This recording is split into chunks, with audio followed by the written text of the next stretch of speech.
Ladies and gentlemen, please take your seats as tonight's performance is about to begin.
You know, it's strange to start a play about kings and cardinals.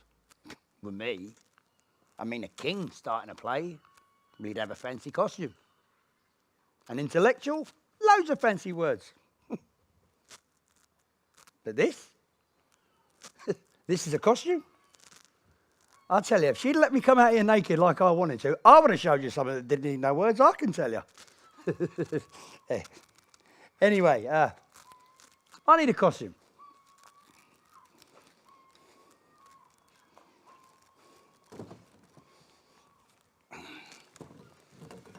Hurry up, girl. I've seen the state of that kitchen this morning. It was terrible. Yes, sir. Buck your ideas up, girl. Yes, sir. Sorry, sir. Be gone. Matthew, household steward to Sir Thomas More. All right, the common man.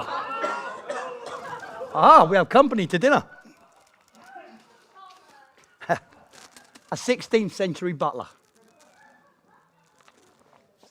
Oh, that's... That's Sir Thomas More. The wine, please, Matthew. It's here, sir. Is it good? Bless you, sir, I wouldn't know. Bless you. But yes, Sir Thomas, every man has his price. Master Richard Rich. And yes, in money too. No. Well, in pleasures, bricks and mortar, titles, women, there's always something. Well, that's childish. Well, in suffering, certainly. What, buy a man with suffering? No, impose suffering, and then offer him escape. For a moment there, I thought you were being profound. And good evening, Matthew. Evening, sir. No, not a bit profound. It then becomes purely a practical question of how do you make somebody suffer sufficiently? You should tell me, who introduced you to the writings of Machiavelli? Come on, tell me who. Well, Master Cromwell. Oh, Cromwell. He's a very able fellow. Yes, he is. And he's going to do something for me, he says. I didn't know that you knew him. Well, forgive me, Sir Thomas, but what do you know about me? Well, what you've let me know. I've let you know everything. Richard, you're deteriorating. You should go back to Cambridge. Well, I'm not used. Do you know what I have to show for 7 months' work? Work? Yes, work. Waiting's work when you wake like I have. Hard. 7 months, that's 200 days. And what do I have to show for it? Half of a good morning delivered by the Duke of Norfolk at 50 paces. Wow. And he probably mistook me for somebody else. He was very affable at dinner. Oh, everyone's affable here, Sir Thomas. Of course, I could say I have the friendship of Sir Thomas More, or should I just say acquaintance?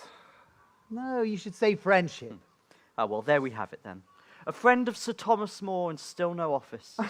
There must be something wrong with him. I thought we said friendship.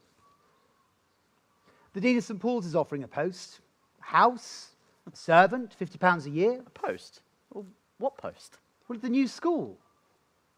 Oh, a teacher. Richard, a man should go where he won't be tempted. Look. See this? Why, that's beautiful. Yeah, it's Italian. Do you want it? I mean, no joke. You can keep it. Oh, why, thank you. Or sell it. Thank you. You're going to sell it, aren't you? Yes, I think I will. And buy what? Or some decent clothes. Oh. I'd like a gown like yours. I should think you'll buy several with that. You know, people get given all sorts of things in office, you know, Richard. You should become a teacher. I mean, you could be a fine teacher, perhaps even a great one. And if I was, who would know it? Well, you, your pupils, your friends, God. I mean, that's not a bad public, and you'd have a quiet life. You say that. I was commanded into office. It was inflicted upon me. Should be a teacher. The Duke of Norfolk, a lord. I tell you, he stooped from the clouds. Alice? Lady Alice, my master's wife. I tell you, he stooped. He didn't. God damn it, he did. Couldn't. He does. Not possible. But often, well. Never. Well, damn my soul. Thank you, Jane. Ah, Meg, come in.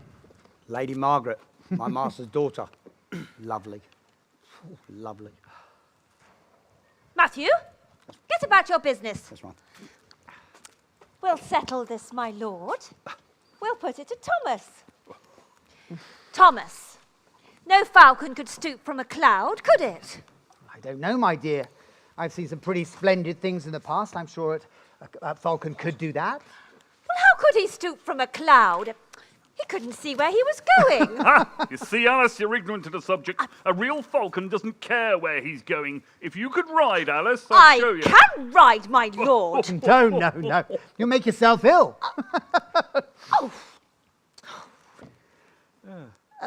Master Rich here is newly converted to the doctrines of Machiavelli. Oh, no. Oh, the Italian. Nasty book from what I hear. Oh, it's very practical, Your Grace. Oh, you've read it? Amazing girl, Thomas. Where are you going to find a husband for her? Yes, we're indeed. The doctrines of Machiavelli have largely been misunderstood, I believe. In fact, when properly apprehended, he has no doctrine. Master Cromwell has it, I You think. know Cromwell, Slightly, Your Grace. the Cardinal's secretary. No, it's a fact. Well, when? 2-3 days. Farrier's son? Cardinal's a butcher's son, isn't he? Well, it'll be up quick and down quick with Master Cromwell. Huh. Did you know this? No? Do you like Master Cromwell, Master Rich? Well, he's the only man in London, if he does. Well, in fact, I think I do, Lady Alice, yes.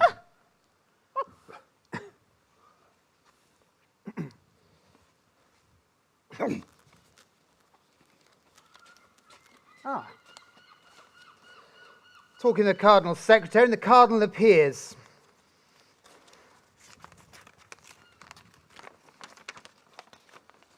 Oh, he wants me. Now. This time of night? It's the King's business. The Queen's business. More than likely, Alice, more than likely. What's the time? 11 o'clock, sir. Is there a boat? Waiting, sir.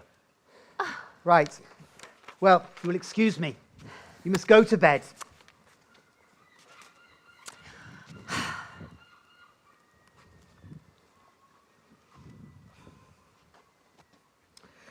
Dear Lord, give us rest tonight, or if we must be wakeful, cheerful, careful only for our soul's salvation. For Christ's sake. Amen. And bless our Lord the King. And Bless our Lord the King. Amen.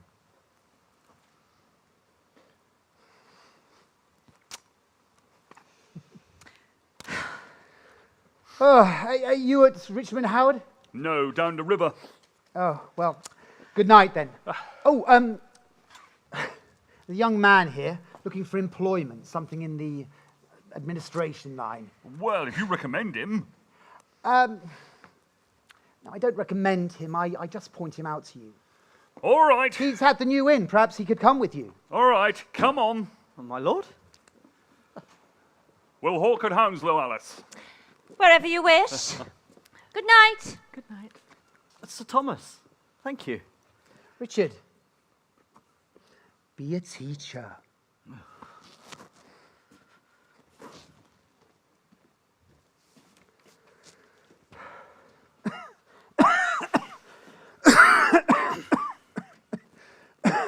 Thank you, Margaret.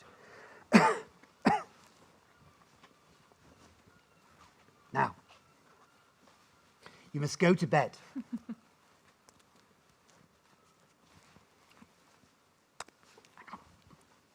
I'll do it. Okay.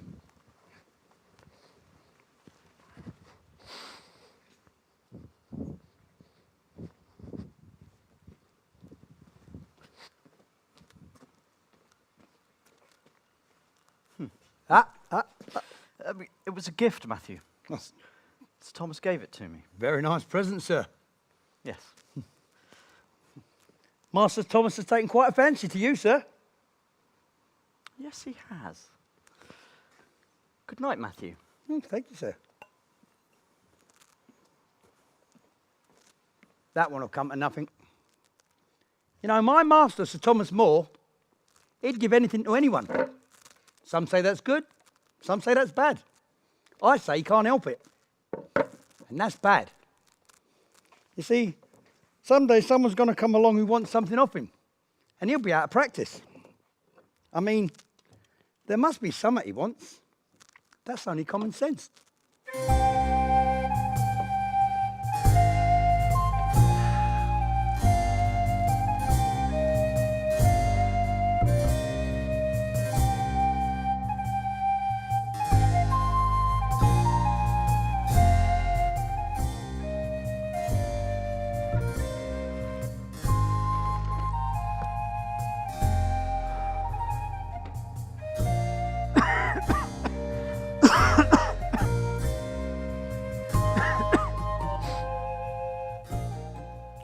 It's 1:30. Where have you been?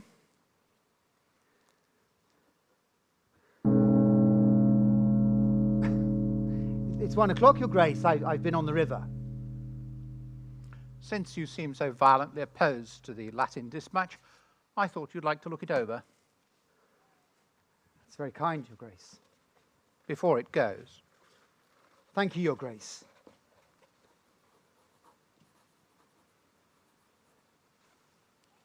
Well, what do you think of it?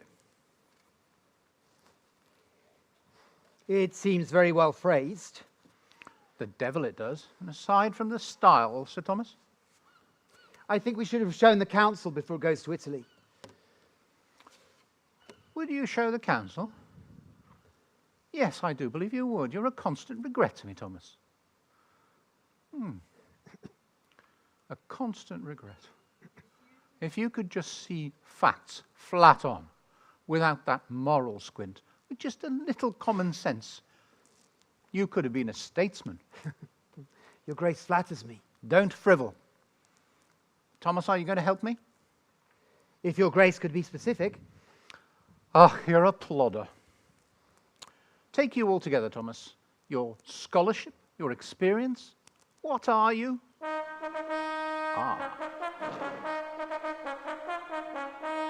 The king. Come here. Where has he been? Do you know? Your Grace. Oh, spare me your discretion, Thomas. He's been to play in the muck again. Indeed. Indeed, indeed.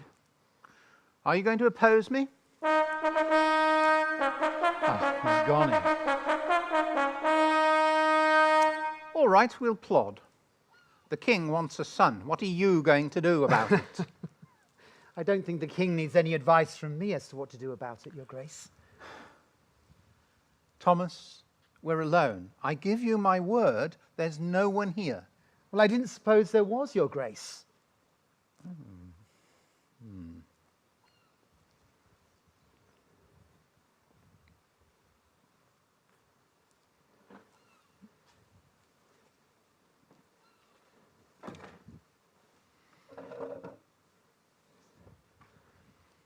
Do you favour a change of dynasty, Sir Thomas? Do you think 2 Tudors is sufficient? For God's sake, Your Grace. Then the king needs a son.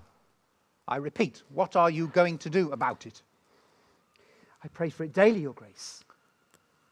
God's death, he means it. And that thing out there's at least fertile, Thomas. But she is not his wife. No, Catherine's his wife, and she's barren as a brick. Are you going to pray for a miracle? There are precedents. Yes, all right, good, pray. Pray by all means, but in addition to prayer, there is effort, my efforts to secure a divorce.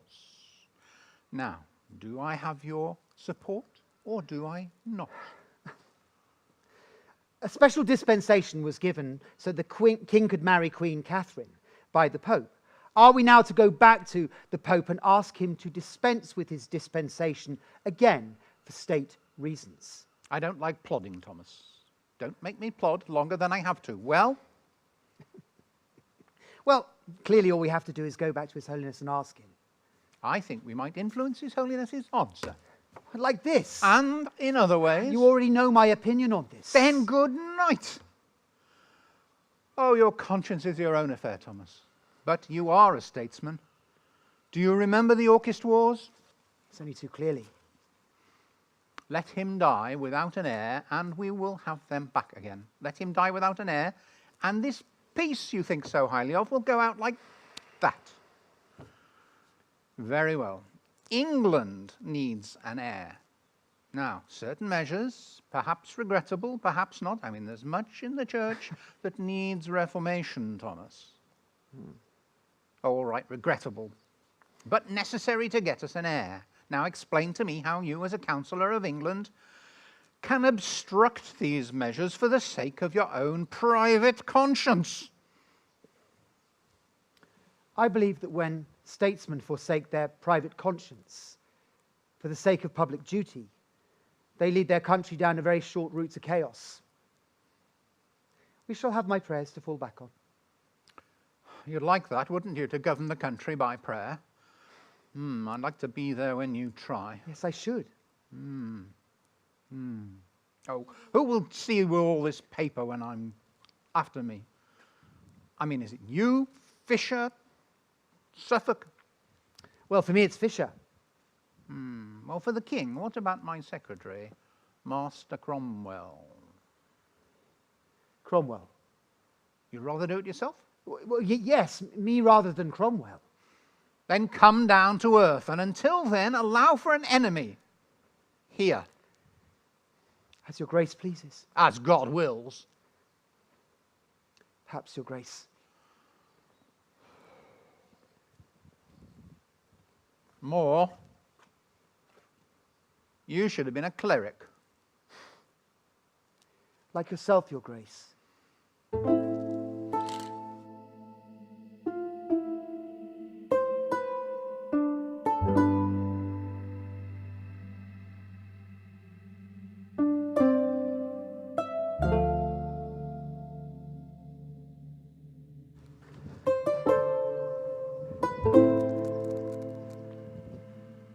Boat? Boat? Yes, sir. Ah, boatman. Yes, sir. You take me home? Boatman. I was just going home myself, sir. Well, can you find me another boat? Oh, bless you, sir. That's all right. I'm sure you'll make it worth my while. You have a license? Yes, sir, I do have a license. Well, you know the fares are fixed. Oh, why? It's Sir Thomas. Ah, good morning, Master Cromwell. You work very late? I'm on my way to the Cardinal. Ah, You have just left him, I think. yes, you're right. You left him in his laughing mood, I hope. On the whole, I would say not. No. No, not laughing. Oh, I'm sorry. I am one of your multitudinous admirers, Sir Thomas. Penny halfpenny to Chelsea, boatman.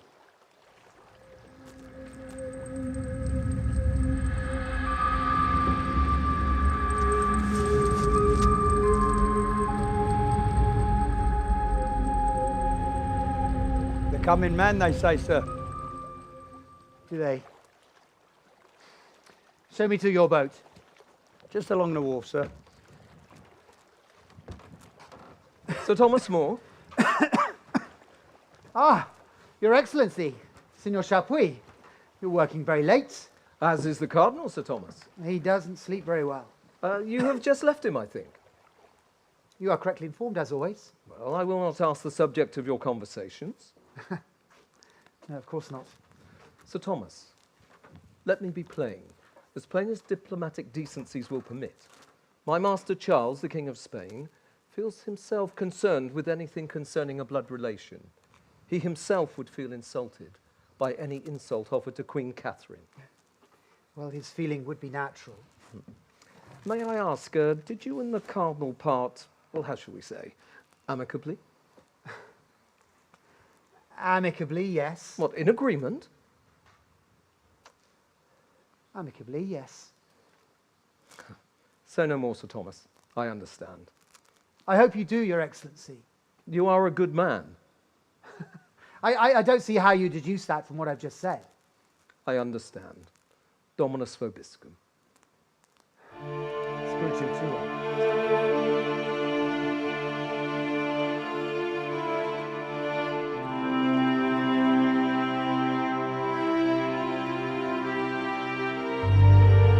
You know, sir, people seem to think that boats stay afloat on their own. They don't, you know. They cost money. And me with a young wife, sir, as you know. I will pay you what I always pay you. Bless you, sir. The river looks very black tonight. Take me home. This way, sir. That will. Richmond to Chelsea, downstream, penny halfpenny.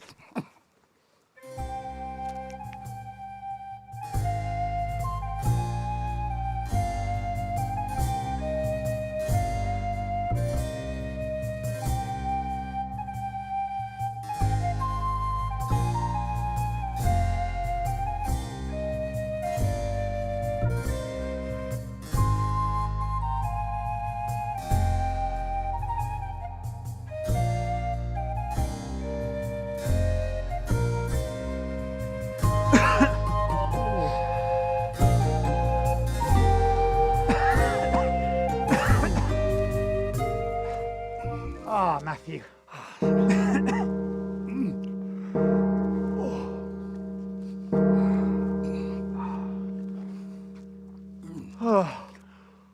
Thank you.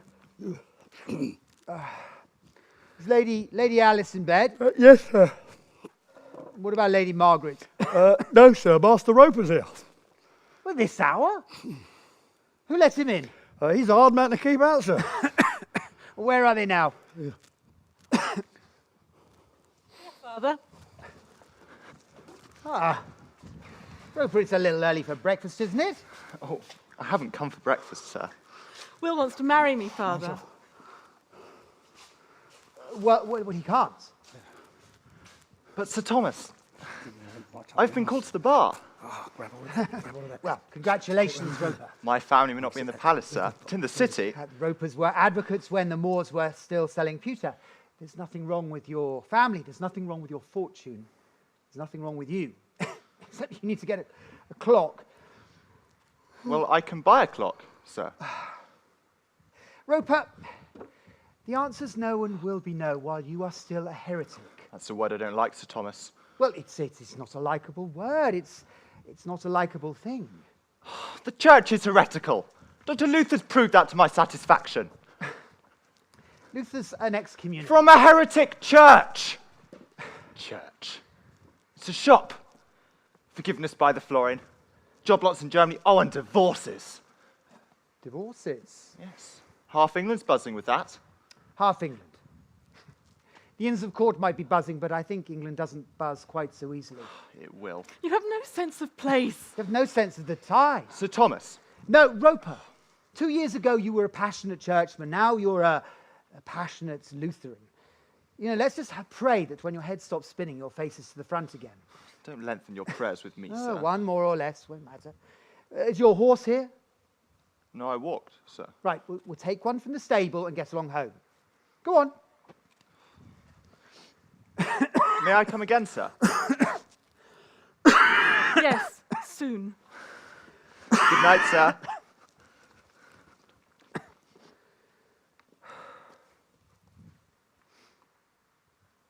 Father? Is that final? As long as he's a heretic, I'm afraid that's absolute. I mean, he's a nice boy, terribly strong principles. Let him think he's going with the current and turn round and start swimming in the opposite direction.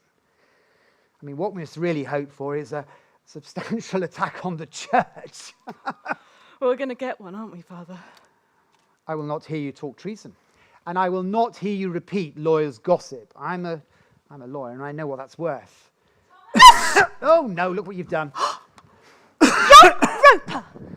I have just seen young Roper on my horse! He'll bring it back in the morning. He was here to see Margaret. Oh, why don't you beat that girl? Oh, no. She's far too full of education. That's a delicate commodity. More's the pity.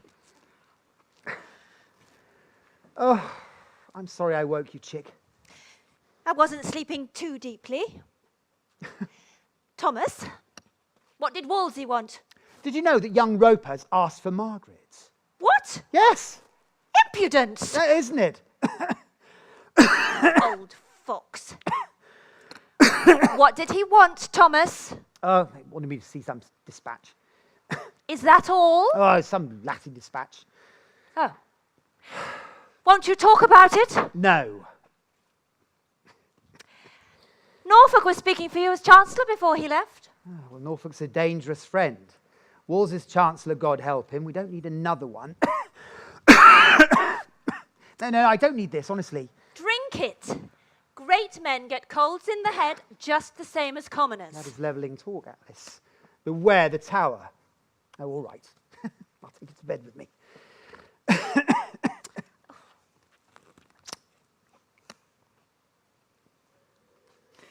Did you want to be Chancellor, Father? No. Well, that's what I said, but Norfolk said that if Wolsey fell, that you'd... If Wolsey fell, the splash would just sink a few small boats like ours. There'll be no new Chancellor while Wolsey lives.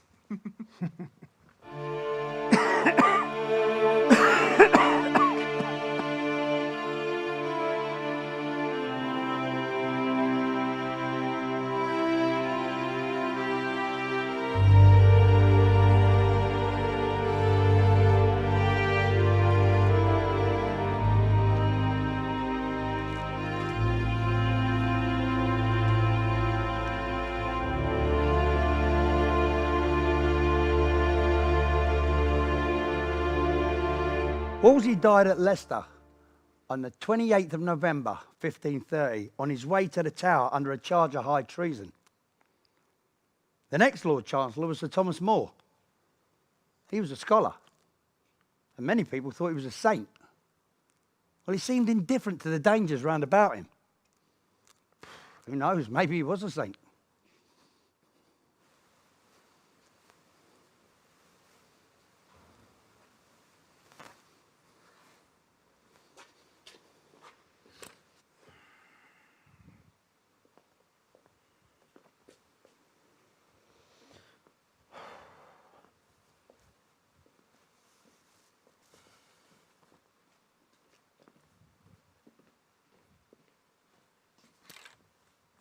Rich, what brings you to Hampton? I came with the Duke last night. They're hunting again. 'Tis a kingly pastime, Master Rich.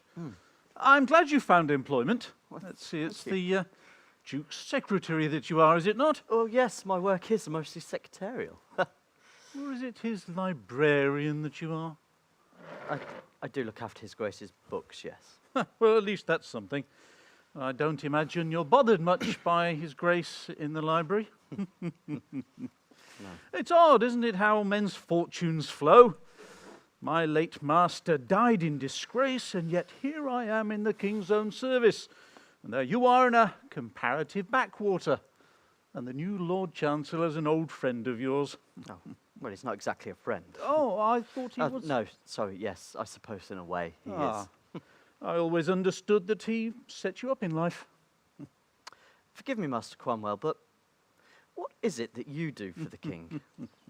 Yes, I'd like to know that, Master Cromwell. Senor Chapuis. You've met the Spanish ambassador, Rich. The Duke of Norfolk's librarian. And how should we introduce you, Master Cromwell, if we had the happiness? Oh, sly. Notice how sly he is, Rich. Well, I suppose you would call me the king's ear. A useful organ, the ear, but it's even simpler than that. When the king wants something done, I do it. For example, Master Cromwell. Beware these professional diplomats. Well, for example, next week at Dartford, we're launching the Great Harry. 1,000 tons, 4 masts, 66 guns. But what you may not know is that the king himself will be her pilot. Yes, the king himself will guide her down the river. These innocent fancies require more preparation than you might suppose, and somebody has to do it. Meanwhile, I do prepare myself for higher things. I stock my mind. Alas, Master Cromwell, don't we all? I mean, this ship, for instance, it only has 56 guns and not 66, and only 40 of them heavy. Now, I understand after the launching, the king will take his barge to Chelsea. Oh, to yes, Sir Thomas More's. Yes. Will you be there? Oh, no. They'll discuss the king's divorce. The king will ask him for an answer. But he has given his answer. The king will ask him for another. Sir Thomas is a good son of the church. Sir Thomas is a man. Is that not his steward now? I do believe it is. Well, good day, Your Excellency. Yes, good day, Master day. Cromwell.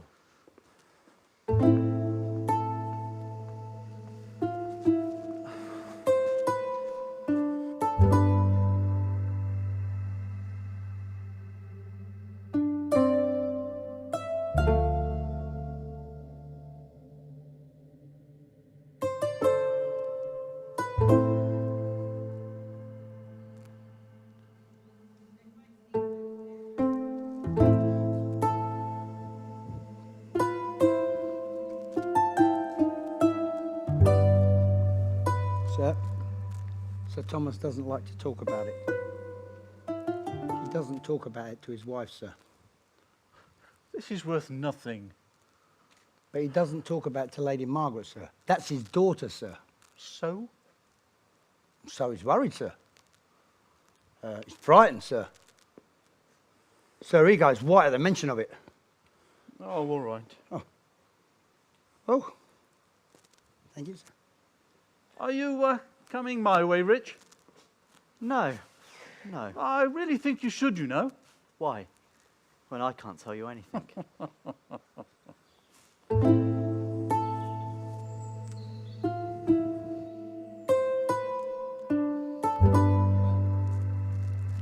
There. Sir Thomas rises at 6 and prays for an hour and a half. Yes? During Lent, sir, he survived entirely on bread and water. Yes? He goes to confession, sir, twice a week. Parish priest Dominican. Yes. Sir Thomas is a true son of the church. That he is, sir. Yes, but what did Master Cromwell want? Same as you, sir. That no man can serve two masters, steward. No, sir, and I serve only one. Good, simple man. Here. Oh, bless you, sir. Peace be with you. And with you, sir. And may the Lord watch over you. You too, sir. That's a very religious man, that.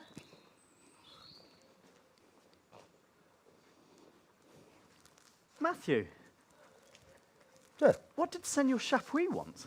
no idea, sir. Oh, bless you, sir. What did you tell him? I told him that Sir Thomas says his prayers and goes to confession, sir. Why did you tell him that? Well, that's what you wanted to know, sir. I mean, I could have told him anything about Sir Thomas. He likes red wine instead of white wine, but that's what he wanted to know.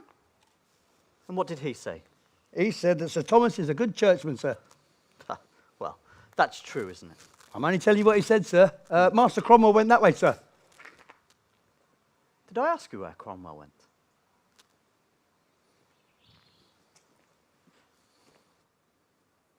The great thing is not to get out your depth. I mean, what I can tell them is common knowledge.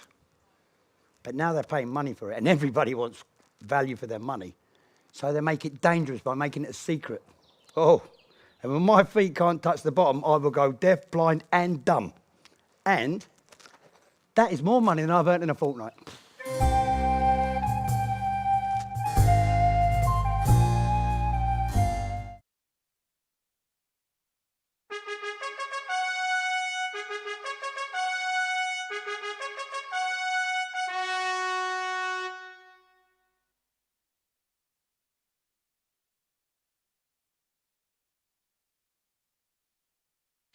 No sign of him, my lord. God's body, Alice, he must be found. Oh, he must be in the house.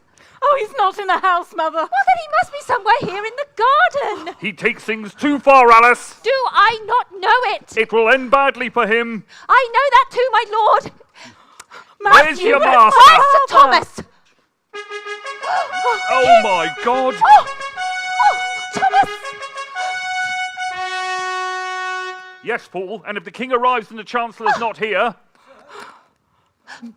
It's not my fault. Oh, Matthew. Lady Alice, Thomas I will don't get know where no it's good gone. of it. This is not how Sir? Wolsey made himself great. Sir? Thomas has his own way of doing things, my Sir? lord. Yes, Thomas is unique, but where is Thomas? Oh, Sir? Father. My lord, chancellor. Sir! What sort of fooling is this? Does the king visit you every day? No, but I go to Vespers most days. He's here. I thought this was meant to be a surprise visit. For you, yes, not for him. Father. Yes, you propose to meet the king disguised as a parish clerk. You dishonour the king and his office. The service of God is no dishonour to any office. Believe me, my friend, I do not dishonour or I do belittle the great honour His Majesty is doing me. It's all right. Calm Thomas! yourself. Look, we're ready now. There.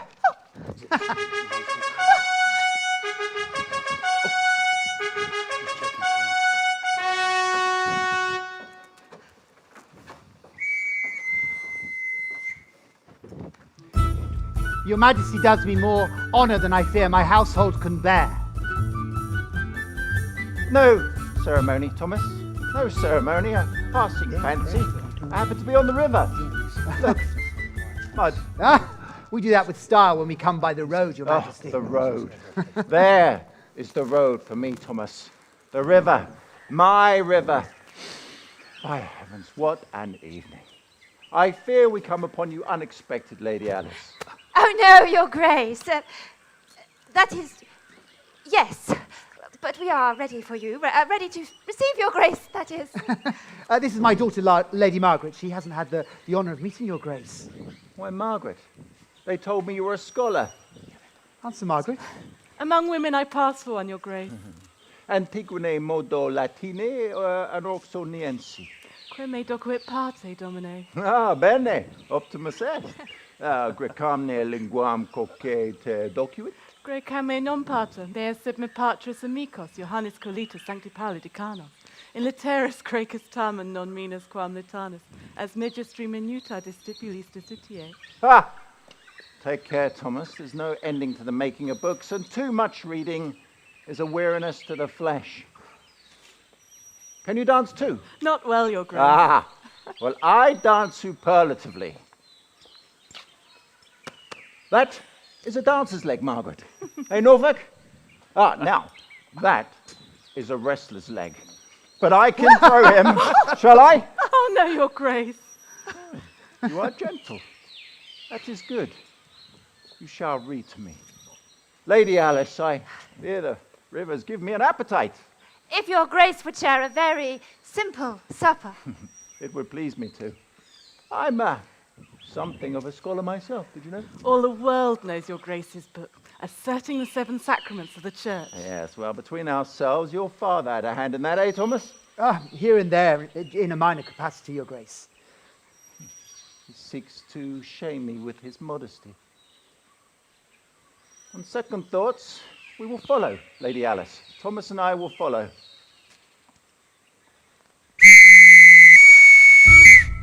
I brought them with me. Take them in.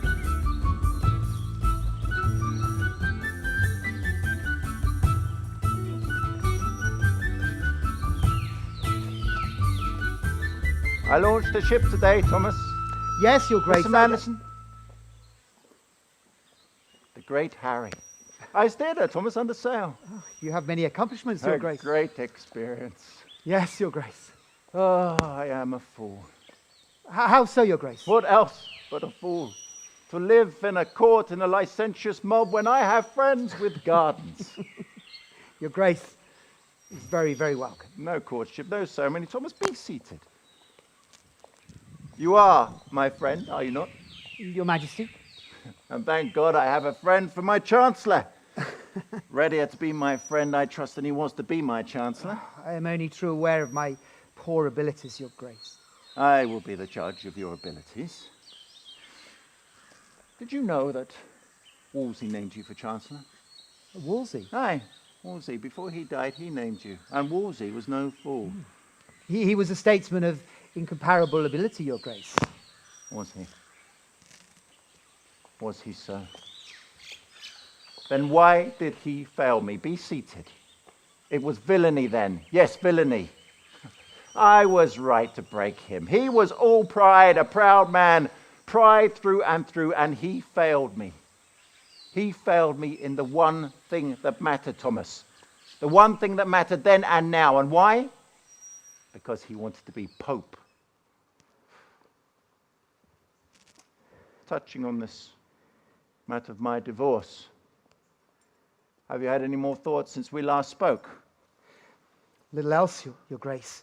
Then you see your way clear to me. That of putting away Queen Catherine.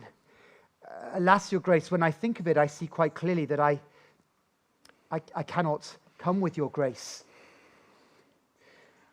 And so I endeavour not to think of it at all. Great God, Thomas, why do you hold out against me in the desire of my heart, the very wick of my heart? Here is my right arm, Your Grace. Take your dagger and saw it off, and I will come laughingly and thankfully if by that means I can come with a clear conscience. I know it, Thomas. I know it. I crave your pardon, Your Grace. Speak then. When I took up the Great Seal, your Majesty promised that you would not pursue me on this matter. Ah, then I do break my word, Master Moore. No, I'm joking. I joke roughly.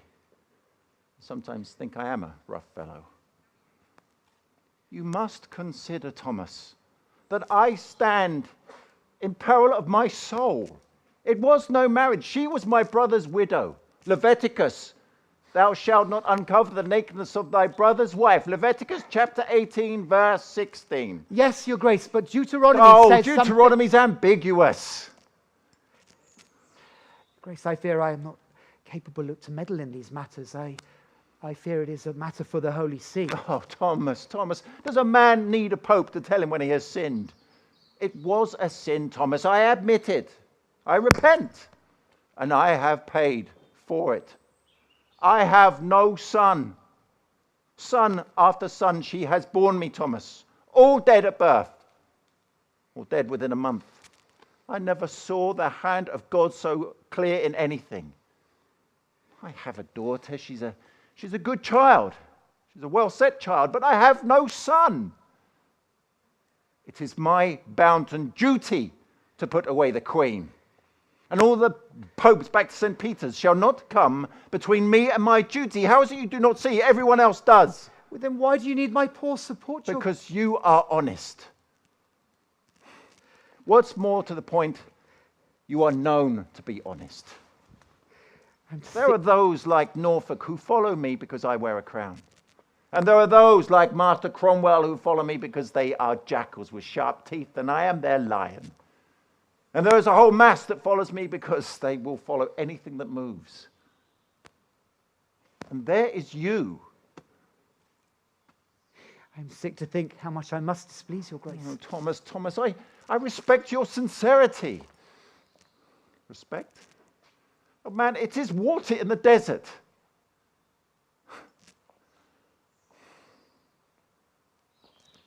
Tell me, what did you think of our music? That air they played had a certain sort of... Well, tell me what you thought. Could it have been Your Grace's own? Ah, discovered. Now I will never know the truth. And that's irksome, Thomas, for we artists, though we love praise, yet we love truth the better. Yeah.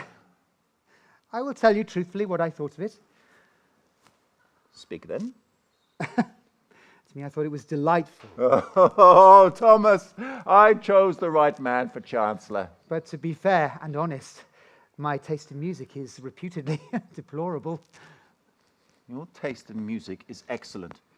It exactly coincides with my own. Ah, Music, music. Send them all off without me, Thomas. I will live here in Chelsea and make music. My house is at your Grace's disposal. Yes. Touching on this other business, mark you, I will have no objections. Your Grace. No objections, I say, no objections. Your conscience is your own affair, but you are my chancellor. There, you have my word. I will leave you out of it, but I do not take it kindly, Thomas, and I will have no objections. I see how it will be. The priests will turn against me. They're all hypocrites. But I will have no objections. Your Grace is unjust. I am your Grace's true subject.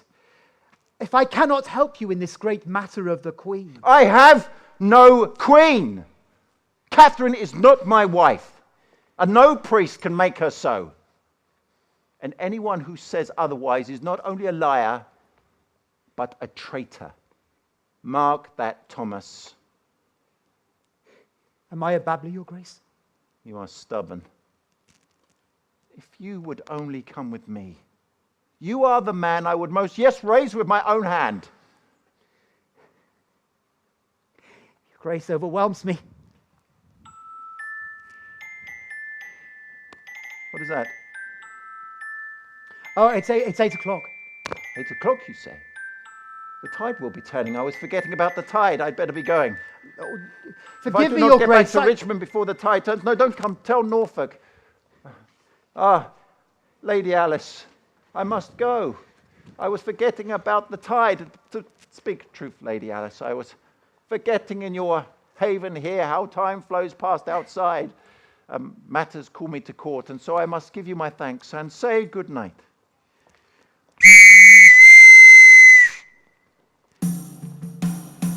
Good night, Your Grace. Good night, your Grace.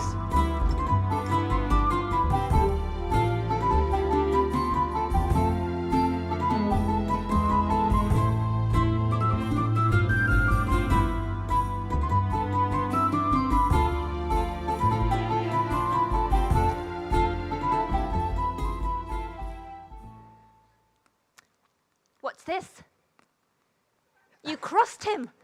Somewhat. Why? I couldn't find another way.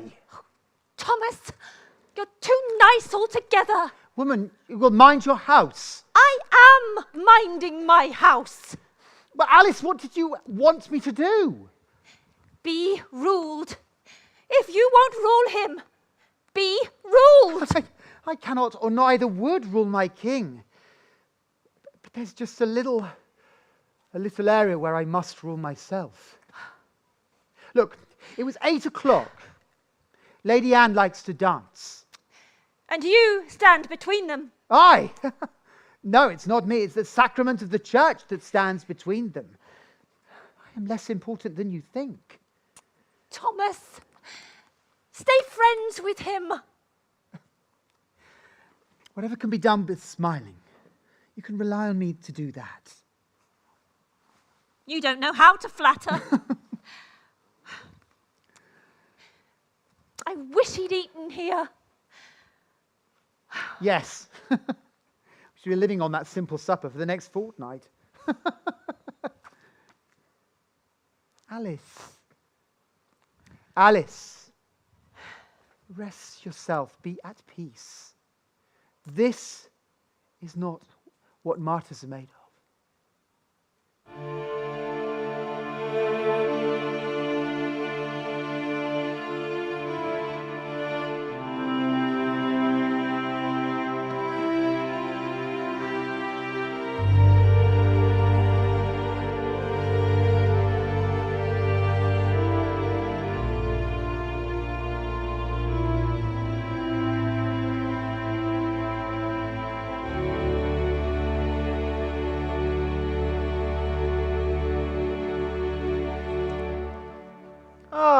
Sir Thomas. Oh dear. Ah, you're still here. Were you with the King's party? No, sir, I wasn't with the King's party. It's actually of the matter I came to speak to you, sir. My spirit is perturbed. Is it Will? Why? Well, I've been offered a place in the next Parliament. Ought I to take it? Well, no. That depends. Considering your views on the church, I should think you could do yourself a lot of good in the next Parliament. My views on the church, sir. I must confess, since last we met, my views have somewhat modified. Of course, I'm one for nothing concerning the body of the church. The money changers in the temple must be scourged. But an attack on the church itself, no, I see behind that an attack on God. Roper. The devil's work. Roper. To be done by the devil's ministers. Remember my office. Oh, if you stand on your office, sir. I don't stand on my office, but there are certain things that I may not hear. Sophistication. That's what I was told. The court has corrupted you, Sir Thomas. You are not the man you were. You have learnt to study your convenience. You have learnt to flatter. You see, I have a reputation, Alice. God's body, young man, if I was Chancellor, I'd have you whipped. Master Richard Richards here, sir. Good evening, Sir Thomas. Richard. Lady Alice, Lady Margaret. Good evening, Master Rich. I don't know whether you have met young William Roper here. No, but I know him by reputation, of course. Good evening, Master. Rich. Yeah. You've heard of me? Yes. In what connection? Can't imagine what you might have heard. Oh, I sense I'm not welcome here. Why, Richard, have you done something that would make you not feel welcome? Oh, do you suspect me of it? Well, no, but I shall begin to. Master Cromwell, he's asking questions about you. About you particularly. He's constantly collecting information about you. I know. Stay where you are, Matthew. Well, that's one of his sources. Yes. It's one of my servants. And Senor Chapuis, the Imperial Ambassador. Yes, is also collecting information. That is part of his function. And you look at me as if I'm an enemy. Why? Richard, you're shaking. I'm adrift. Help me. Well, how? Employ me. No. I would be steadfast for you. Richard, you couldn't answer for yourself even so far as tonight.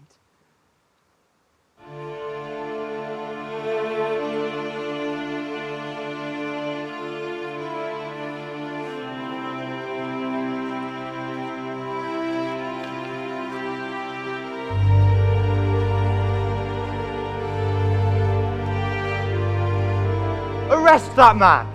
Yes, arrest him. What for? He's dangerous. For libel! He's a spy! He is. Arrest him. Father, that man's bad. Yes, but there's no law against that. There is. God's law. Well, let God arrest him. The law, Roper, the law. I know what's legal and not what's right, and I will stick with what's legal. Then you set man's law above God's. Well, no, far below. But let me point out one thing. I am not God. The currents and eddies of what is right and wrong, which you find such plain sailing, I cannot navigate. But in the thickets of the law, I doubt if there's a man that alive that would be able to find me there. And while you talk, he is gone. Well, yes, and so he should if he were the devil himself until he broke the law. Oh, so now you give the devil benefit of the law? Well, yes, what would you do?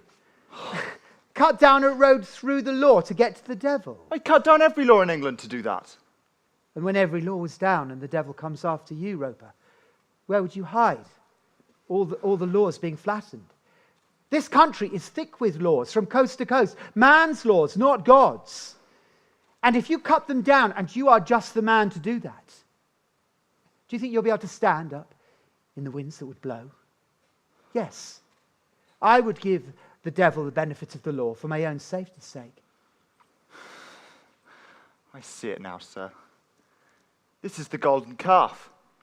The Lord's your God. Roper, you are a fool. God is my God.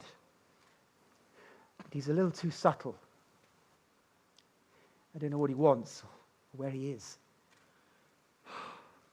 My God wants service, to the end and unremitting. Nothing else. You sure that's God? I tell you, whoever comes hunting after me, whether it be God or the devil, will find me hiding in the thickets of the law. And I will hide my daughter with me.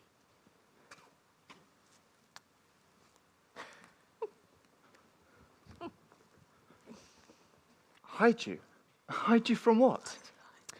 Well, he said nothing about hiding me, you notice. Oh, you know he meant both of us, Mother. But from what?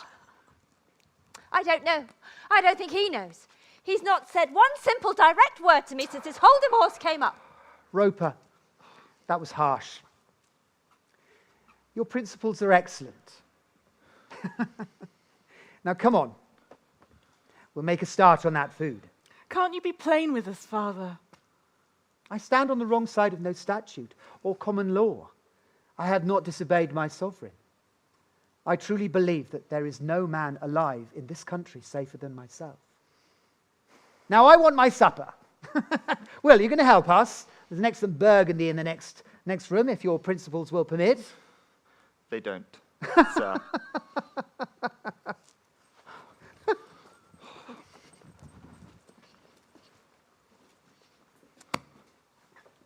Why does Cromwell collect information about you? Oh, because I'm a prominent figure. There's someone somewhere collecting information on him. Now, no shirking. There's a stuffed swan, if you please.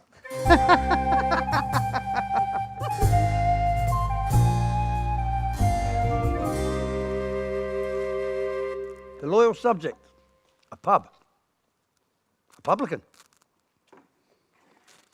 He's a deep one, that, Sir Thomas More. Deep. Takes a lot of education to get a man as deep as that. And deep nature to begin with. I mean, the likes of me can hardly be expected to follow the processes of a man like that. Can we? Right, let's see. Okie dokie, yeah, okay. Oh, good. Right, sir. Ready, sir? Oh, is this a good place for a conspiracy, innkeeper? You asked for a private room, sir. Yes, I wanted one without too many little dark corners. Only the four corners as you can see, sir. Yeah. Didn't understand it. Sorry? Don't understand. You don't understand? No, sir. You don't understand me? No, sir. That's right, sir. Don't be... Sorry? Do you know who I am? No, sir. Don't be too tactful, innkeeper. I just don't understand, sir. When the likes of you begin to be too tactful, the likes of me begin to wonder who's the fool. I just don't understand, sir. Master statesman of us all, I don't understand. All right. Get out. Thank you, sir.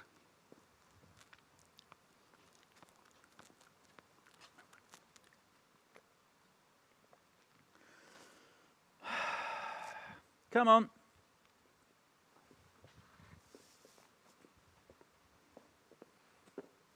Yes, I may be a little intoxicated, but not with alcohol, with success.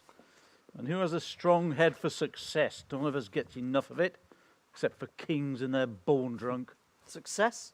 What success? Guess. Collector of revenues for York. Ha! You do keep your ear to the ground, don't you? No, better than that. High Constable? Better than that. Better than High Constable. Much better. Sir Thomas Paget is retiring. Secretary to the Council? 'Tis astonishing, isn't it? Oh, no, one can see that it's logical. No ceremony, no courtship. Be seated, as His Majesty might say. Yes, see how I trust you? Oh, I would never repeat or report a thing like that. Ah. What kind of thing would you repeat or report? Oh, nothing said in friendship. And I may say friendship. Well, if you must. Do you believe that you wouldn't repeat or report anything, etc.? Yes. No, But seriously? Yes. Seriously rich? Well, it would depend on what I was offered. Well, don't just say it to please me. It's true. It would depend on what I was offered. Everybody knows it. It's just not many people can say it. Well, there are some things that people wouldn't do for anything, surely. Well, congratulations. On what? I think you'd make a good collector of revenues for York Diocese. Is that in your gift? Effectively. What would I have to do for it? Oh, nothing. It's not like that. There are no rules with rewards and punishments. So much wickedness purchases so much worldly prospering. Are you sure you're not religious? Almost sure. Well, get sure.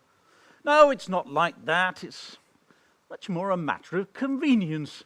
Now, when a man wants to change his woman, you let him, if it's convenient. Whose convenience? Oh, ours. Oh, but everybody's too.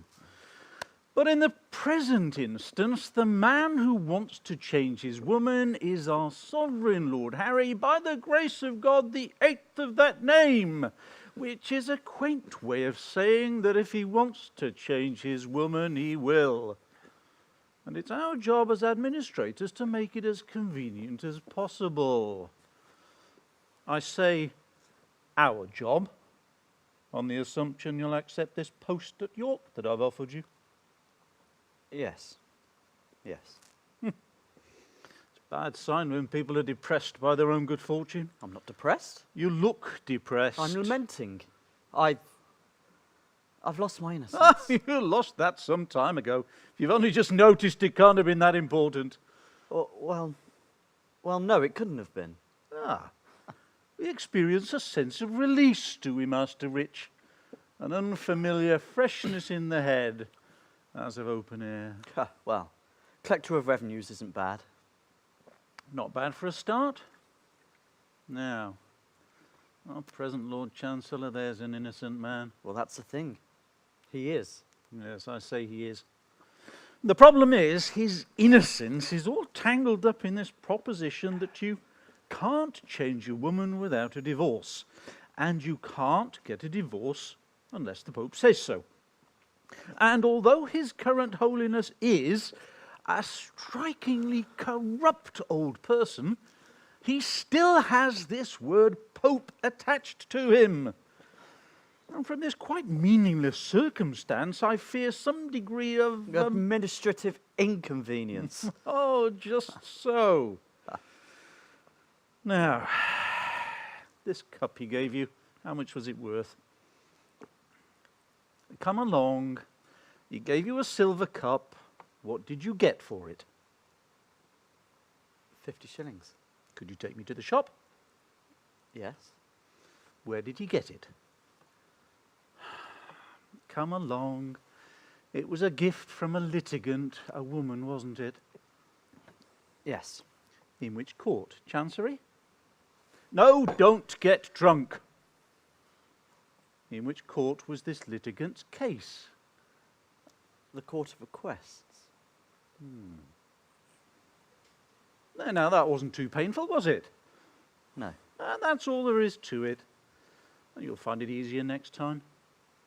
What purpose do they serve, these tidbits of information that you collect? None at all, usually. But sometimes?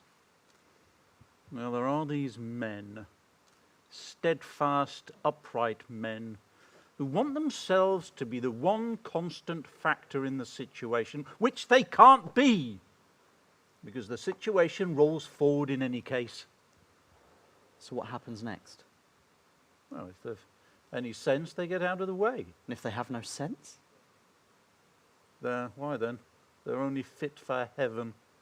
But Sir Thomas has plenty of sense. He could be frightened. Don't forget he's an innocent. I think we'll finish there for tonight. After all, he is the Lord Chancellor. You've got the wrong man this time, Cromwell. He doesn't know how to be frightened. You've mistaken your man. Doesn't know how to be frightened? Why then? He never put his hand in a candle, did he? Ah! You enjoyed that. You enjoyed it.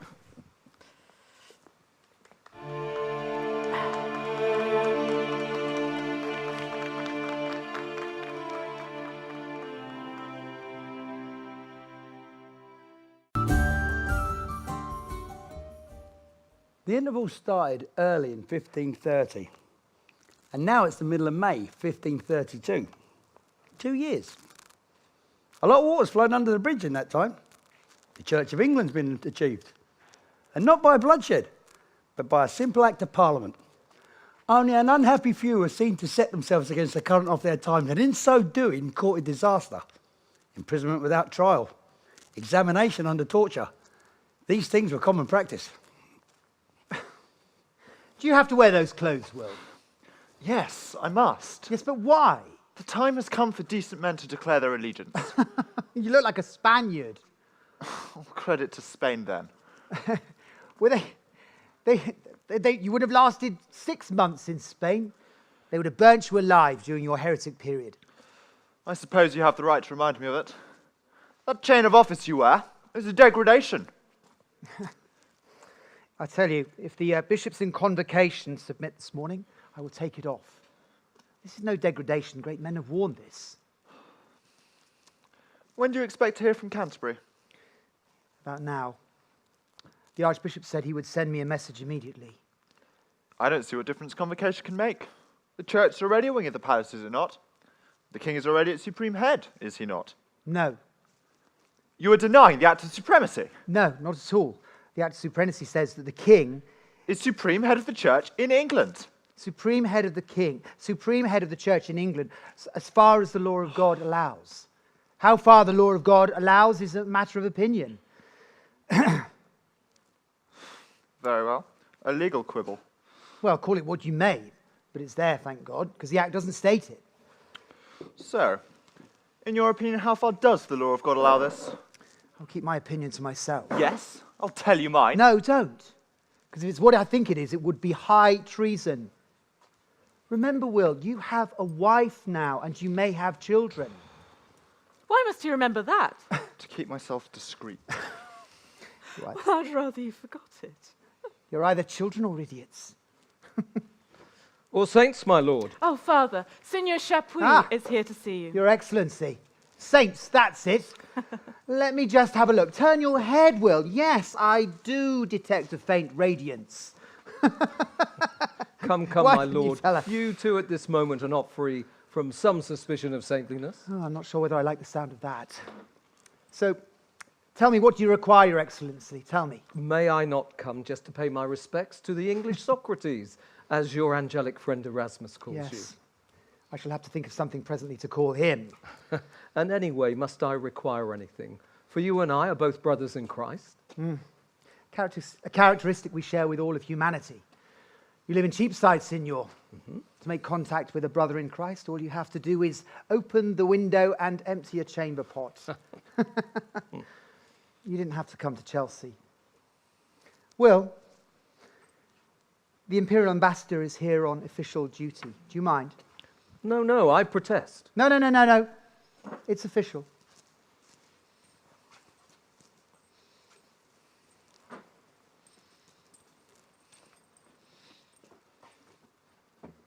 Sir Thomas, how can you allow yourself to be associated with the recent actions of King Henry in respect of Queen Catherine? I mean, the Lord Chancellor is not an ordinary subject. He bears responsibility for what is done. Have you considered that what has been done badly might have been done worse with another Chancellor? Sir Thomas, your influence with regard to these policies has been much searched for, and where found praised. But when the sufferings of one poor unfortunate woman swell to an attack on the religion of an entire country. What do you want? Well, it is rumoured that if the church in convocation submits to the king, you will resign. I see. And if that rumour were true, would you approve? Approve, applaud, admire. But why? Because it would show that one man, and that man known to be temperate, will have nothing more to do with this wickedness. That man being the Chancellor of England. It would send a clear signal. A signal? Yes, a signal that would be seen and understood. Well, by whom? By half of your fellow countrymen. I've just returned from Northumberland and Yorkshire. I've been on a tour. Have you indeed? Yes, and up there things are different. There they are ready. Well, ready for what? Resistance. Sir Thomas! His Grace the Duke of Norfolk! It's all over, sir! One moment, Roper, I'll do this. Thomas? Oh. I was just leaving, Your Grace. I was just here on a private matter, to borrow a book, unsuccessfully. So I shall take my leave, gentlemen, ladies. Sir Thomas. Yeah, I'll do it, Roper. Convocation's knuckled under, Thomas. They're to pay a fine of £100,000, and we've severed the connection with Rome. Connection with Rome. Did anyone resist? Bishop Fisher?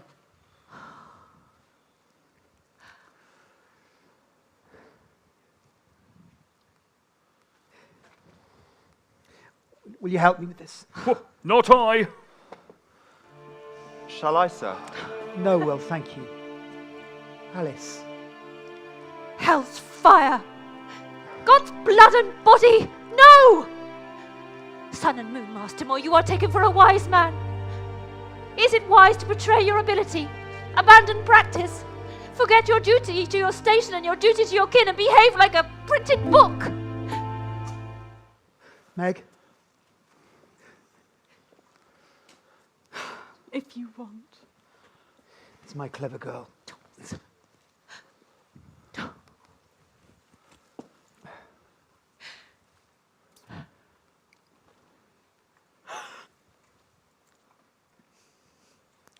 Well, Thomas, why? Make me understand, because I tell you now, from where I stand, this looks like cowardice. All right, I'll tell you. This isn't Reformation. This is war on the church. The king has declared war on the Pope because the Pope will not declare that our queen is not his wife. And is she? I will answer that question to one person and one person alone, I, the king, and that in private. All right, we're at war with the Pope. The theory is he's the vicar of God,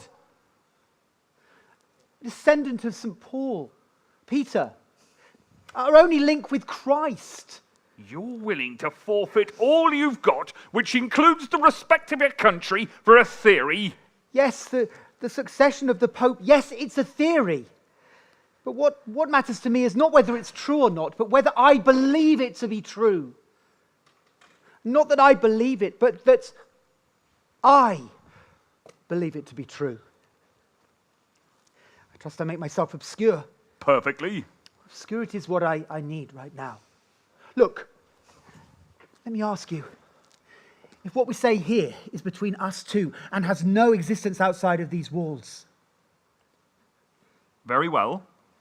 And if the king were to ask you to repeat it, Then I should keep my word to you. So what has come? So what has become of your oath of obedience to the king? You lay traps for me. No, I show you the times. Why do you insult me with these lawyers' tricks? Because I'm afraid. And here's your answer. The king accepts your resignation very sadly. He is mindful of your goodness and past loyalty, and in all matters concerning your honour and welfare, he will be your good lord. So much for your fear. You will give him my grateful thanks. I will. Good day, Alice. I'd rather deal with you than with your husband.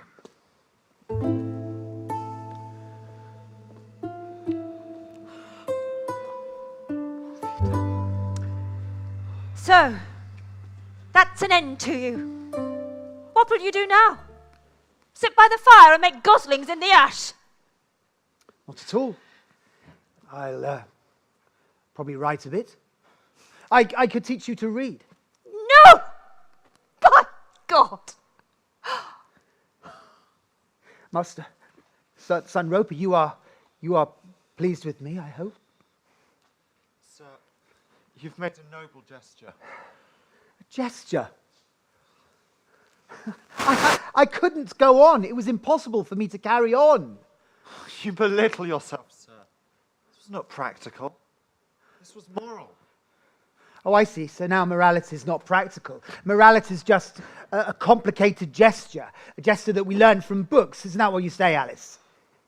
And you, Meg? It is for most of us, Father. Oh,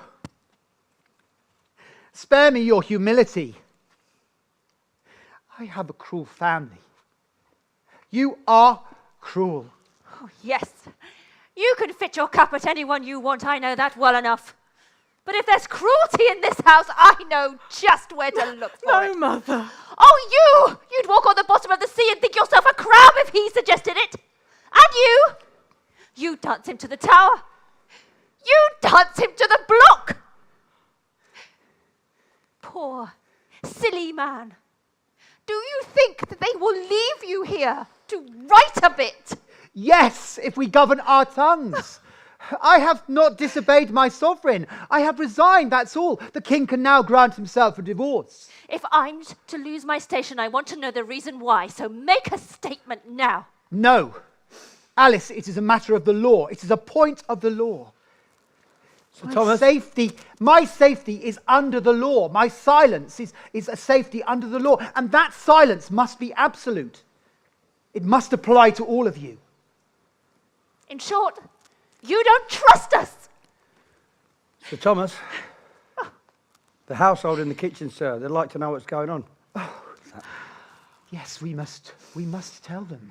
I mean, most of them will have to go. But not until we've found them places. We can't find places for them all. Yes, we will. Yes, we will. You must tell them so. God's death comes on us so quickly. Oh. What about yourself, Matthew? It'll be a smaller household now. I'm afraid a smaller wage. Will you stay? I don't see how I can, sir. Quite. Why should you? I'll miss you, Matthew.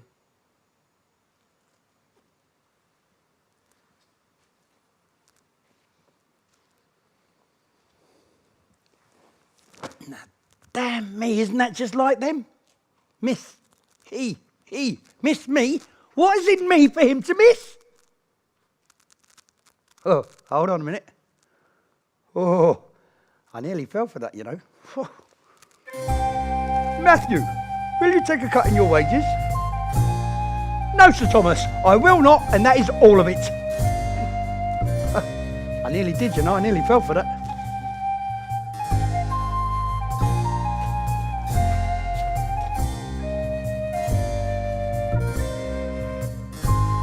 Silent. Why not leave him silent? Not being a man of letters, Your Grace, you perhaps fail to realize the extent of his reputation. This silence of his is bellowing up and down Europe.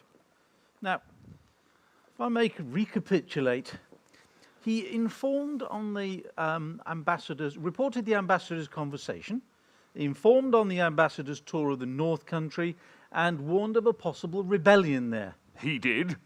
Well, in that case, we may say he's shown himself hostile to the hopes of Spain. That's what I say. Bear with me, Your Grace. If he opposes Spain, then he supports us. Surely that stands to reason, or do you have some third alternative? No, that's the lineup, all right. And may I say that Thomas More will line up on the right side. Yes, cranky may be, traitor he is not. And with a little pressure, he can be got to say so. And that's all we need, a brief declaration of his loyalty to the present administration. I still say let sleeping dogs lie. The king does not agree with you.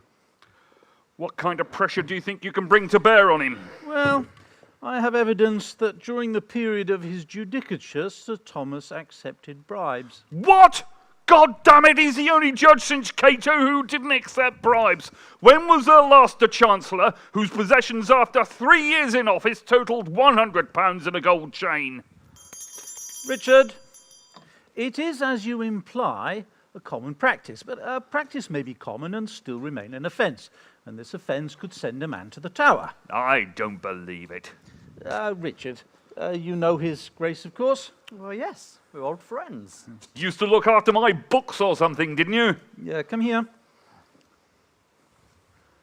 This woman's name is Catherine Anger. She's from Lincoln. And she put a case in the court of request. A property case it Be was. quiet. Property case in the court of requests in April 1526. And got a wicked false judgment. And got an impeccably correct judgment from our friend Sir Thomas. No, sir, it was not. We're not interested in the judgment, but the gift you gave the judge. Now tell his grace about that. Oh, sir. Well, sir, I gave him a cup. An Italian silver cup it was, that I bought in Lincoln for 100 shillings. Did Sir Thomas accept this cup? Well, I sent it. He did accept it. We can corroborate that. You may go. Go!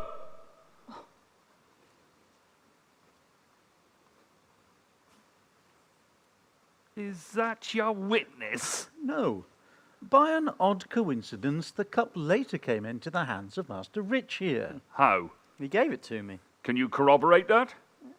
I have a man outside who can. He was more steward at the time. Shall I call for him? No, don't bother, I know him.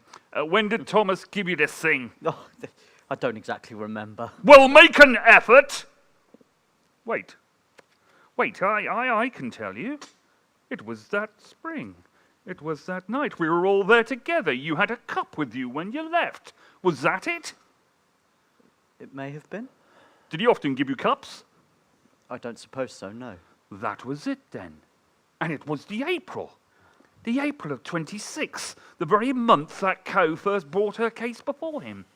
In other words, the moment he realized it was a bribe, he got rid of it. The facts will bear that interpretation, I suppose, Your Grace.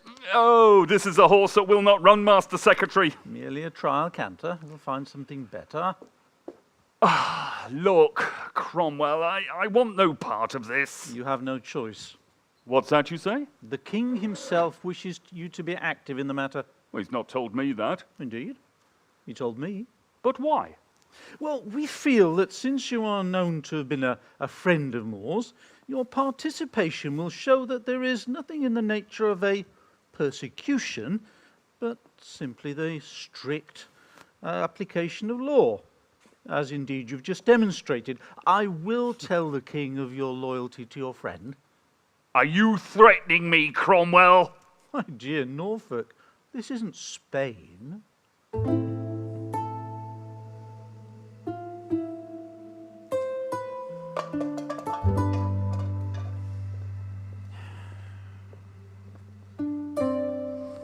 I'd forgotten he was there that night. You really should try to remember these things. Yes, Secretary. No, never mind. Not such a fool as he looks, the Duke, is he? Well, that would hardly be possible. Yes, I think Sir Thomas is going to be a slippery fish, Rich. We're going to need a net with a finer mesh. Yes, Secretary. Weave one for him, shall we, you and I? I'm only anxious to do what's correct, Secretary. Yes, of course, Richard. And you're absolutely right, it must be done by law. It's a matter of finding the right law. Or making one. Oh, bring my papers, will you?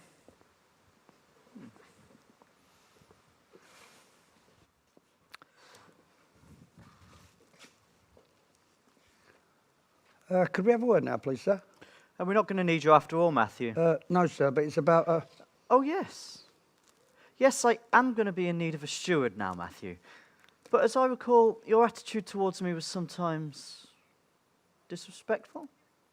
Oh, well, I don't think you'll find anybody being disrespectful nowadays, sir, will you? No. Bring my papers. And, Matthew. Sir? I will permit not one more breath of insolence from you. I should hope not, sir.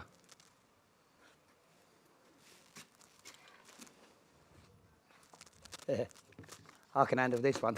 He's just about my size.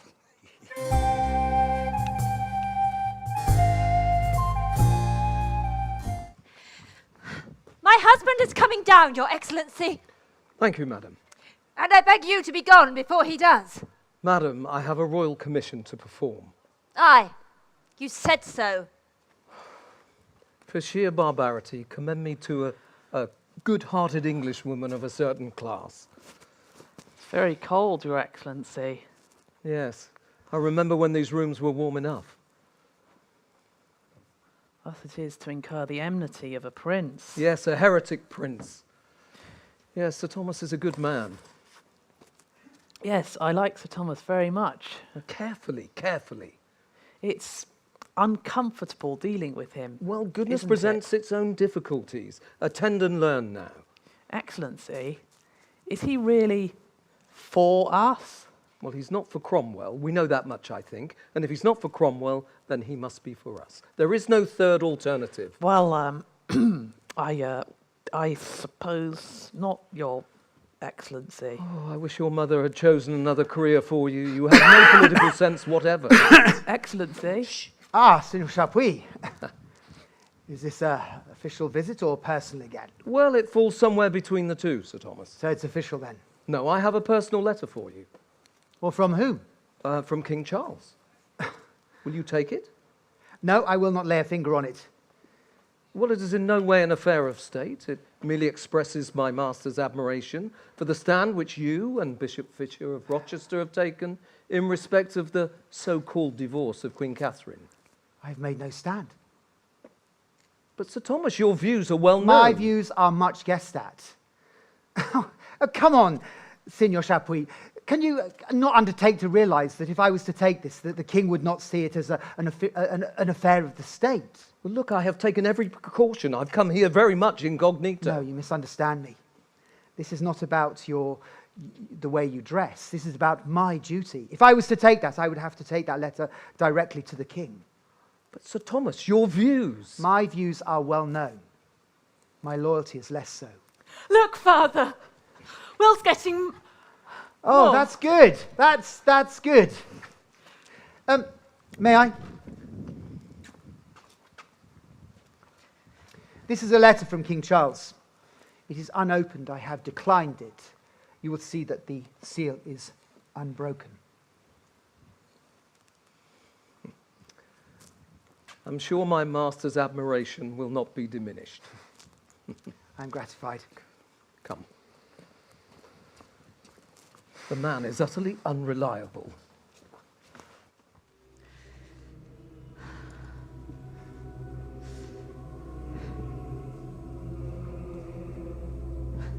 Alice. Alice, oh, how I wish that we could have taken that money from the church, from the bishops. But I can't. I didn't think you would. There are reasons. And we couldn't know these reasons. Why a man in poverty can't take £4,000? Alice, this isn't poverty. Do you know what we shall eat tonight? Well, yes, parsnips. Parsnips and stinking mutton. For a knight's lady. Yes, but it could be worse. We could be beggars and still keep company together and be merry.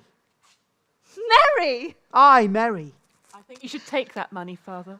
No, I cannot. My writings cannot be seen to be paid for by the church. This has nothing to do with your writings. This was charity, pure and simple. Yes, but collected from the clergy, high and low. It would appear so. Oh, you are not a man who deals in appearances. Am I not? If the king were to take this matter further with myself and with the church, well, it could be very bad, particularly if it seems that I am in the pay of the church. Bad? Well, if you would have it dangerous. But you don't write against the king. No, I know, but I write, and that's enough in times like these. But you said there was no danger. I don't want there to be. I don't think there is. Sir Thomas, there's a gentleman here from Hampton Court. You're to go before Secretary Cromwell to answer certain charges. That's all right. We have been expecting this. When? Now, sir. This is just technique. This is just technique. I suppose now means now. Father, can I go with you? No. No. I'll come back for dinner. I'll bring Master Cromwell with me. That'll serve him right. Father, don't be witty. They say he is a very nimble lawyer. Cromwell. Yes. He's a pragmatist.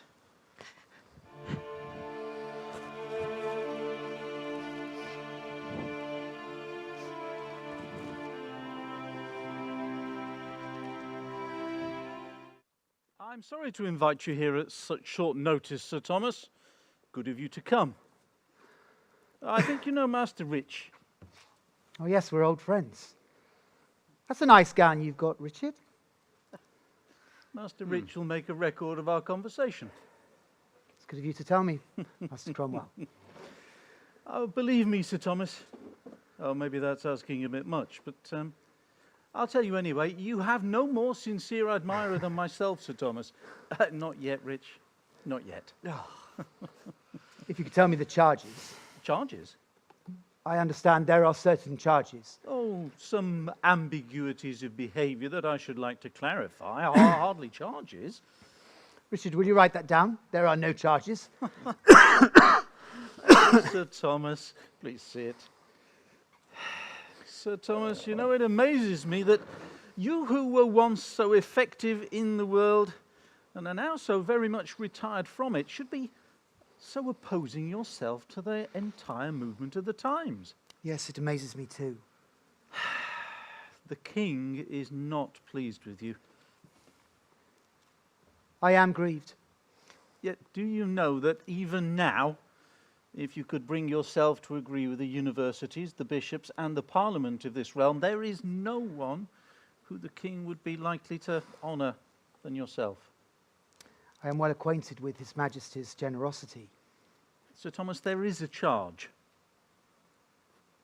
For want of a better word. A charge? For want of a better word. In the May of 1526, the king published a book, a theological work. It was called A Defence of the Seven Sacraments.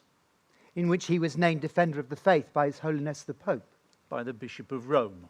Or do you insist on the Pope? No, Bishop of Rome is fine. It doesn't alter his authority. Oh, thank you. You come very readily to the point. What is that authority as regards the church in the rest of Europe? For example, the church in England. What exactly is the Bishop of Rome's authority? It is very ably set down and defended in the king's own book. The book you wrote, you mean? To be more precise. I wrote no part of it. Oh, I do not mean you held a pen. I merely answered questions on canon law that His Majesty put to me to the best of my ability, as I was bound to do. Do you deny that you instigated it? It was from first to last the king's own project. Look, this is trivial, Master Cromwell. Sir Thomas, I don't think you realise the seriousness of your position. Only two people know the truth of the matter, myself and the king. And whatever he may have said to you, he will not give evidence. Why not?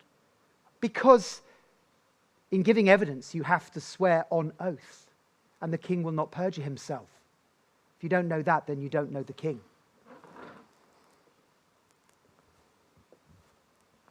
Sir Thomas More, is there anything you wish to say to me concerning the king's divorce, the king's supremacy of the church, or the king's marriage? I understood that I was not to be asked about this matter. Evidently you understood wrongly. These charges are terrors for children. Then know that the king commands me to charge you in his name with great ingratitude, and to say that there never was, nor never could be, so ungracious a servant, nor so traitorous a subject as yourself. So I'm brought here at last. Brought? You brought yourself to where you now stand. In one way, maybe. But I was brought. Oh, yes. You may go home now, for the present.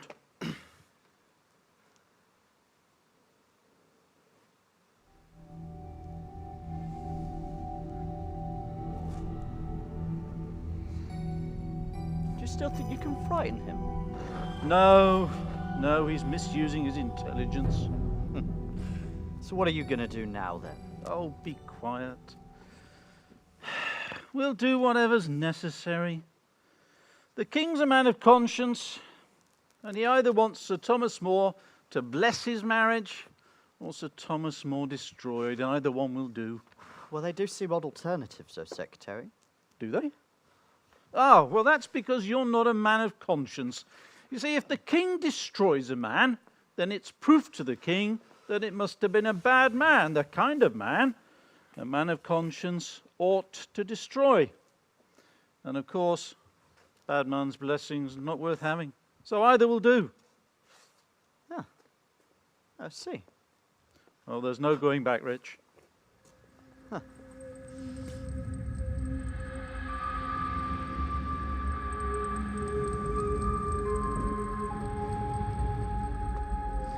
Boat!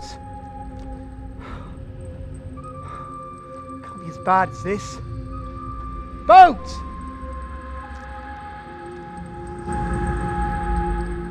Howard?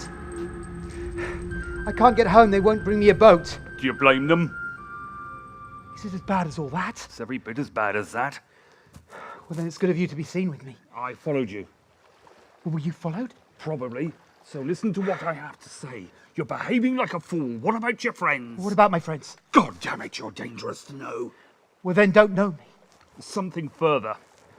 You must have realised by now there's a policy as regards you. The king is using me in it.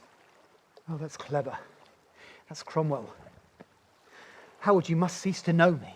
I do know you. I wish I didn't, but I do. No, I mean as a friend. You are my friend. Howard, I can't get you to cease your obedience to the king, but you must cease your friendship with me. These are dangerous times, and you have a son. You might as well advise a man to change the colour of his hair. I'm fond of you, and there it is. What's to be done, then? Give in. Howard, I can't give in. You might as well ask a man to change the colour of his eyes. Our friendship is more mutable than that. Oh, that's immutable, is it? The one fixed point in a world of changing friendships is that Thomas More will not give in. I have to, because that's myself. Affection runs as deep in me as in you, but God is only love right through. And who are you? God damn it, man, it's disproportionate. We're supposed to be the arrogant ones, the proud ones, and we've all given in. Why must you stand out? You'll break my heart. We'll do it now. We'll part as friends, and we'll meet as strangers. Why do you want to take your friendship from me? You're a fool, Norfolk. You can't force a quarrel. You haven't got the style. Oh, hear it from me, then. You and your class have given in, as you so say, because the religion of this country means nothing to you one way or another. Don't deceive yourself. Our friendship has been a quarrel since the day we met. Our friendship was but sloth. You can be cruel when you've a mind to be, but I've always known that. From where you stand, you are going to burn in hell. You've gone too far, Thomas! Norfolk! What's all...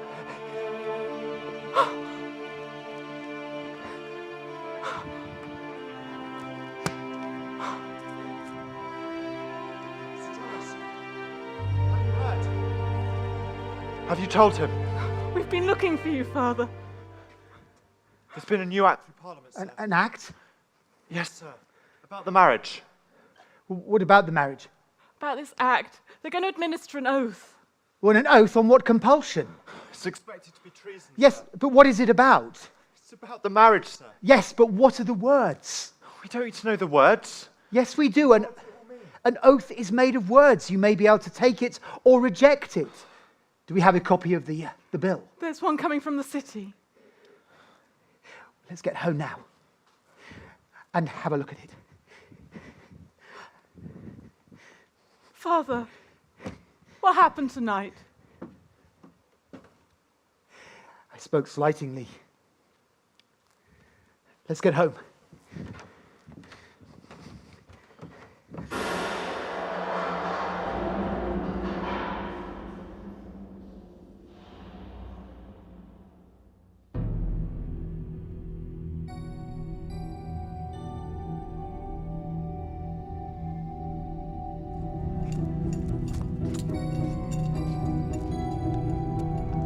Jailer. It's a job. I mean, pay scale being what it is, they have to take a certain type of common man into the prison service. They'd let him out if they could, but for various reasons they can't. I'd let him out if I could, but I can't. Not without taking up residence in there myself. And he's already in there. So what would be the point?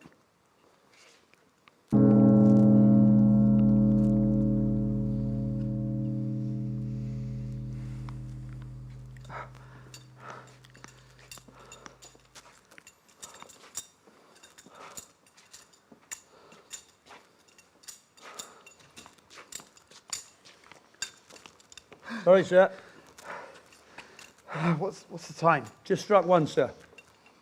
Oh, this is iniquitous. Sir? Who's there? The secretary, the duke, and the archbishop. Oh, and Master Rich. I'm honoured.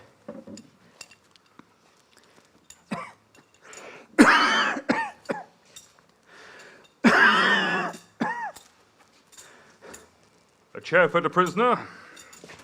This is the 7th commission to inquire into the case of Sir Thomas More, as appointed by His Majesty's Council. Have you anything to say? No. Thank you. Mr. Secretary. Yes, Sir Thomas. Do the witnesses attend? Yes, Secretary. Sir? Nearer, come where you can hear. Sir Thomas, you have seen this document before. Yes, many times before. It is the Act of Succession, and these are the names of those that have sworn to it. As you say, I've seen it many times. Will you swear to it? No. Thomas, we Your must know... Grace, please! Master Cromwell! I beg your Grace's pardon. Thomas, we must know plainly whether you recognise the offspring of Queen Anne as heirs to His Majesty. The King in Parliament tells me they are. Of course I do. Will you swear that you do? Well, yes. Then why won't you swear to the Act? Because there is more than that in the Act. Well, is that it? Yes. Then we must find out what is in the Act that he objects to. Brilliant. Your Grace, may I try? Certainly, I have no pretension to be an expert in police work. Sir Thomas, it states in the preamble that the King's former marriage to the Lady Catherine was unlawful, she previously being his brother's wife and the Pope having no authority to sanction it. Is that what you deny? Is that what you dispute? Is that what you are not sure of? Thomas, you insult the king and his council in the person of the Lord Archbishop. I insult no one. I will not take the oath, and I will not tell you why I will not. Then your reasons must be treasonable. No, not must be, maybe. Well, it's a fair assumption. The law requires more than assumption. The law requires fact. I cannot judge your legal standing in this case, but until I know the ground of your objections, I can only guess at your spiritual standing too. If you are prepared to guess that, my lord, then it is a little matter to guess my objections. You do have objections. Yeah, well, we know that, Cromwell. No, you do not. You suppose that I do. All you know is that I will not swear the oath, and you do not know why I will not. Is it material? Is it material? It is most material. For not swearing the oath, my goods have been forfeit, and I have been punished by imprisonment. The law cannot harm me any further. But if you were to suppose that I did have reasons, and if you were, again, to suppose that those reasons were treasonable, then the law would let you cut off my head. Oh, yes. Oh, well done, Sir Thomas. I've been trying to make that clear to His Grace for some time. Oh, confound all this. I'm not a scholar as Master Cromwell here never tires of pointing out, and frankly, I don't know whether the marriage was lawful or not. But damn it, Thomas, look at those names. You know those men. Can't you do what I did and come with us for fellowship? When you stand in paradise and you are led, when you stand before God and you are led to paradise for doing according to your conscience, and I am damned for not doing according to my own. Will you come with me for fellowship? So, those of us whose names are there are damned, Sir Thomas? I don't know, Your Grace. I condemn no one. I do not have a window into another man's conscience. But what I do know is I have no doubt of my own grounds. No doubts about what?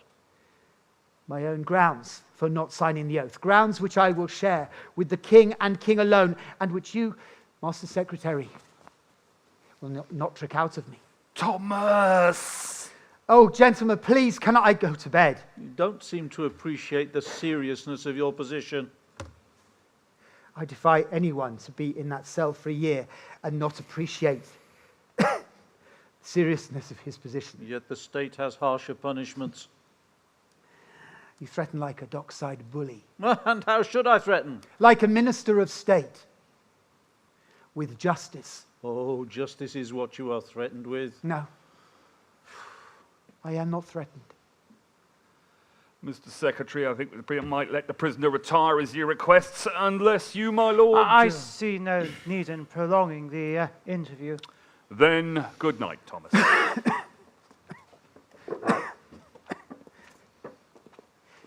Might I have one or two more books?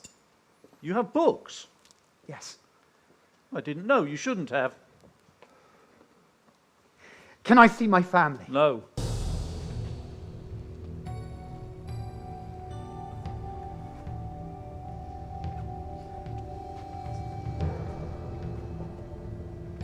Jailer? Yes, sir. Have you ever heard the prisoner speak about the king's divorce, or the king's supremacy of the church, or the king's marriage? No, sir, not a word. Well, if he does, then you will, of course, report it to the lieutenant. Certainly, sir. And you will swear an oath to that effect? Absolutely, sir. Archbishop?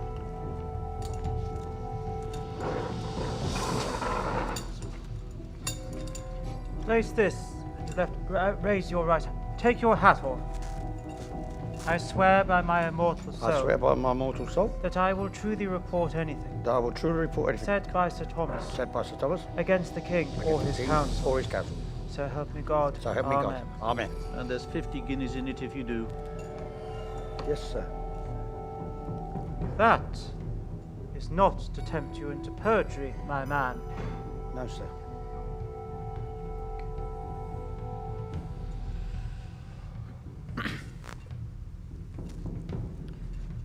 £50 guineas isn't tempting. 50 guineas is alarming. I mean, that's serious money. And if it's worth that much now, it's worth my neck presently. I don't want no part of this. I feel a deafness coming on. Rich? Yes, Secretary? Tomorrow morning I want you to remove the prisoner's books. Yes, Secretary. Is that necessary? Norfolk, as regards this case, the king is becoming impatient. Aye, with you. With all of us. You know the king's impatience and how commodious it is?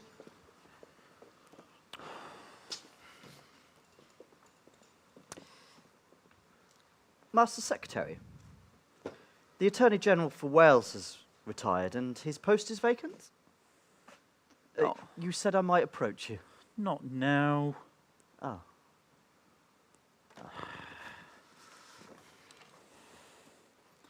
He must submit. The alternatives are bad. While Moore's alive, the king's conscience breaks into fresh stinking flowers each time he gets from bed. And if I bring about Moore's death, I plant my own, I fear. He must submit!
Wake up, Sir Thomas, your family's here. What? Good morning, Father. Margaret, you couldn't see me.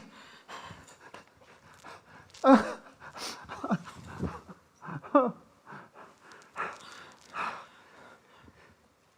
morning, Alice. Good morning, Will. Husband, how do you do? As well as needs be.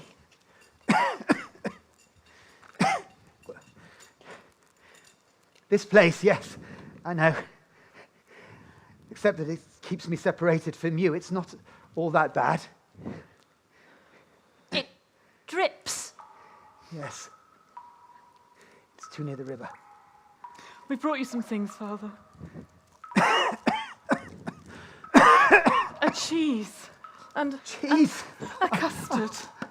Custard. And we got you a bottle of wine, sir. Sir, come out. Swear to the act. Take the oath and come out. Is that why they've let you come? Yes. Meg's under oath to persuade you. That was silly, Meg. What made you do that? I wanted to. So you want me to swear the act of succession? God more regards the thoughts of the heart than the words of your mouth. So you've always told me. Yes. So say the words of the act, but in your heart think otherwise. An oath is words that we say to God. When a man takes an oath, he's holding his own self in his own hands. Like water, if he opens them, then he may not find himself. Not many men are capable of that. I would be loath to think that you thought I was one of them. In any state that was half good, you'd be raised up high for what you've already done. Not here. It's not your fault the state is 3/4 bad, but if you elect to suffer for it, you elect yourself a hero. No. That's neat. But look now. We see that all human sinfulness and stupidity profits far more than humility, justice, and thought. We have to make a choice. We have to stand fast just a little, even at the risk of being heroes. But in reason! Haven't you done as much as God could reasonably It is not a matter of reason. It's a matter of love. You are content, then, to be shut up here with the mice and rats, when you might be home with us? Consent. If they opened up a gap just that big, I would be through it. I've not yet told you what the house is like without you, Father. Don't, Meg. We sit in the darkness because we have no candles. And we have no talk because we're worried about what they're doing to you here. The king is more merciful. He doesn't use the rack. 2 minutes to go, sir. I thought you'd like No, to know. jailer. Will, look. Go to him. Take something. Distract him. How, sir? Play dice. Distract him. Take that to him. Look. You must leave the country. All of you. You must leave the country. And leave you here? It makes no difference. They won't let you see me again. After the trial, There's then? going to be no trial. They have no case. Meg, I beseech you. Yes. Alice, I command it. Right.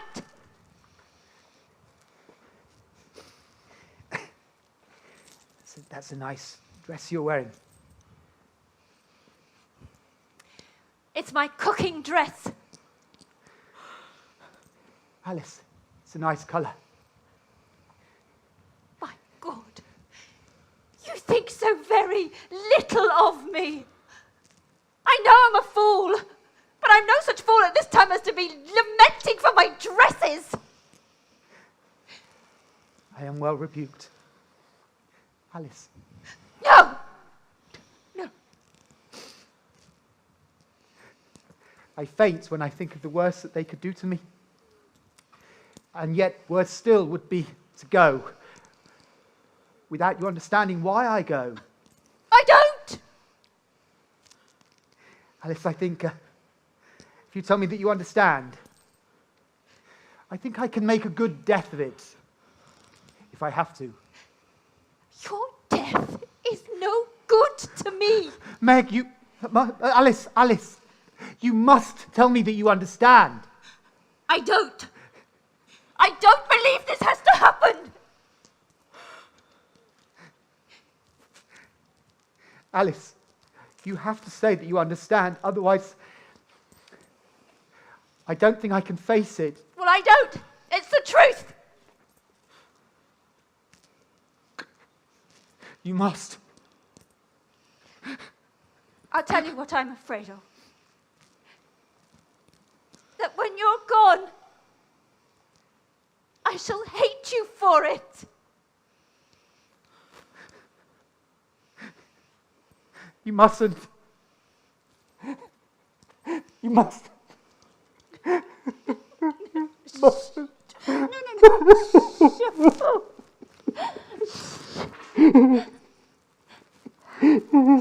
As for understanding, I understand. You are the best man I ever met, or am ever likely to. And if you go, well, God knows why, I suppose, but as God's my witness, God's kept deadly quiet about it. And if anybody wants my opinion of the king and his council, they've only got to ask for it.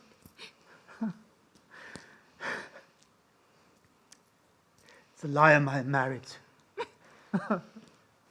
Look, you must take this to Bishop Fisher. They've got him up in the upper gallery. It's for you, not Bishop Fisher.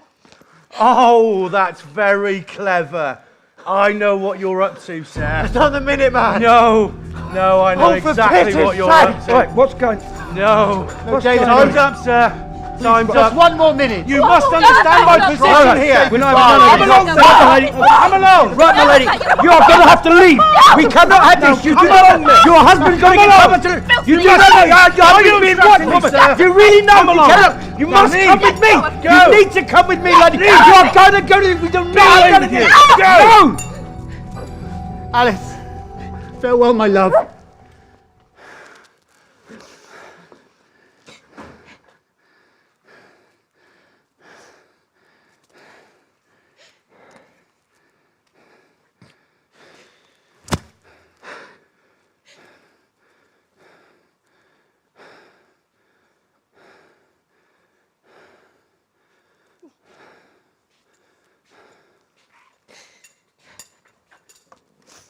You got to understand my position, sir. There's nothing I can do.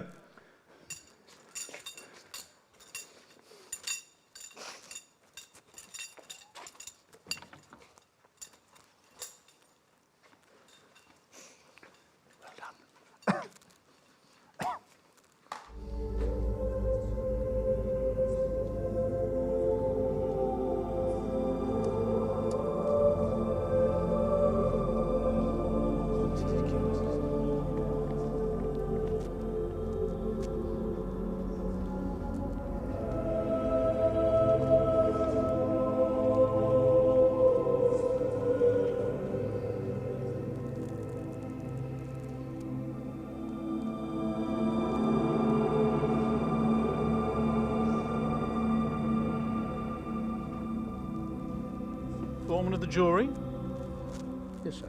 does the cap fit? Yes, sir.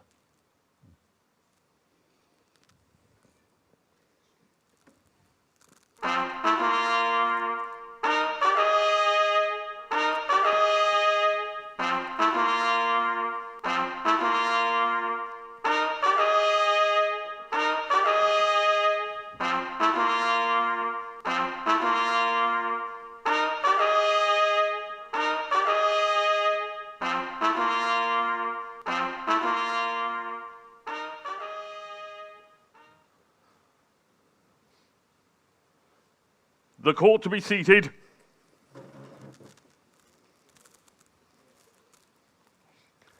Sir Thomas More, you are called before us here at the Hall of Westminster to answer a charge of high treason. Nevertheless, and though you have heinously offended the King's Majesty, we hope that even now, if you will forethink and repent of your obstinate opinions, you may still taste his gracious pardon. My lords, I thank you. Howbeit I make my petition to Almighty God, that he will keep me in this my most honest mind, till the last hour that I shall live. As for the matters that you charge me with, I fear that in my present weakness, neither my wit nor my memory will serve to make sufficient answer. I shall be glad to sit down. Be seated. Master Secretary Cromwell, have you the charge? I have, my lord. Then read the charge. It is the same charge, Sir Thomas, that was brought before Bishop Fisher. The late Bishop Fisher, I should have said. Late? Bishop Fisher was executed this morning. Master Secretary, read the charge. That you did conspire traitorously and maliciously to deny and deprive our sovereign Lord Henry of his undoubted certain title, Supreme Head of the Church in England. I have never denied this title. You refused the oath tendered to you in the Tower and elsewhere. But silence is not denial, and for my silence I have been punished by imprisonment. Why have you been called here again? To answer a charge of high treason, Sir Thomas. For which the punishment is not imprisonment. Death comes for us all, my lord, even for kings. Treason enough here. Death of kings is not in question, Sir Thomas. And nor is mine until I am proven guilty. Your life lies in your own hands, Thomas. It always has. Our deaths, my lord, yours and mine. Dare we to enter the kingdom with such ease when our Lord himself entered with so much pain? Now, Sir Thomas, you stand upon your silence. I do. The gentlemen of the jury, there are many types of silence. Consider the circumstances of the prisoner's silence. The oath was put to good and faithful subjects up and down the country, and they had declared that his Grace's title was just and good. And when it came to the prisoner, he refused. He caused this silence. Yet, is there a man in this court, is there a man in this country who does not know Sir Thomas More's opinion of that title? Of course not. But how can this be? Because this silence betokened, nay, this silence was not silence at all, but most eloquent denial. Not so, Master Secretary. The maxim of the law is that silence gives consent. Therefore, if you want to construe what my silence betokened, you must construe that I consented and that I did not deny. Is that, in fact, what the world construes from it? Do you pretend that that is what you wish the world to construe from it? The world must construe according to its wits, but this court must construe according to the law. My lords, I put it to the court that the prisoner is perverting the law, making smoky that which should be a clear light to determine to the court his own wrongdoing. The law is not a light for you or for anyone to see by. The law is not an instrument of any kind. The law is a causeway upon which, so long as he walks the right way, a citizen may walk safely.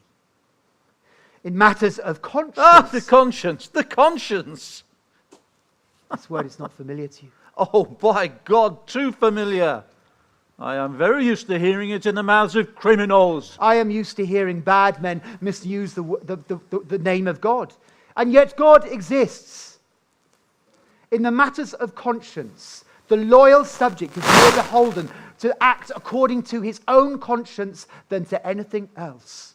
And so provide a noble motive for his own frivolous self-conceit. Not so, Master Secretary. but for pure and necessity of respect of his own soul. Your own self, you mean? My soul is myself. If my king asks for the truth, do I give him lies? Are you helping England by populating her with liars? My lords, I wish to call Sir Richard Rich. Sir Richard Rich.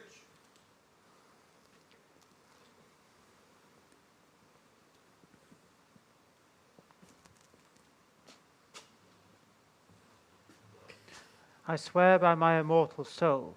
I swear by my immortal soul that the evidence I shall give before this court shall be the truth, the whole truth, and nothing but the truth. So help me God, Sir Richard. So help me God. Take your stand there, Sir Richard. Now, Master Rich, on the 12th of March, you were at the Tower. I was. With what purpose? I was sent to carry away the prisoner's books. Did you speak with the prisoner? I did. Did you talk about the king's supremacy of the church? Yes. And what did you say?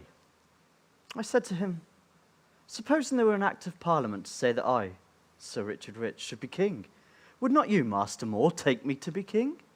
That I would, he said, for then you would be king. Yes. Then he said... The prisoner? Yes, my lord. Then he said, I shall put you a higher case.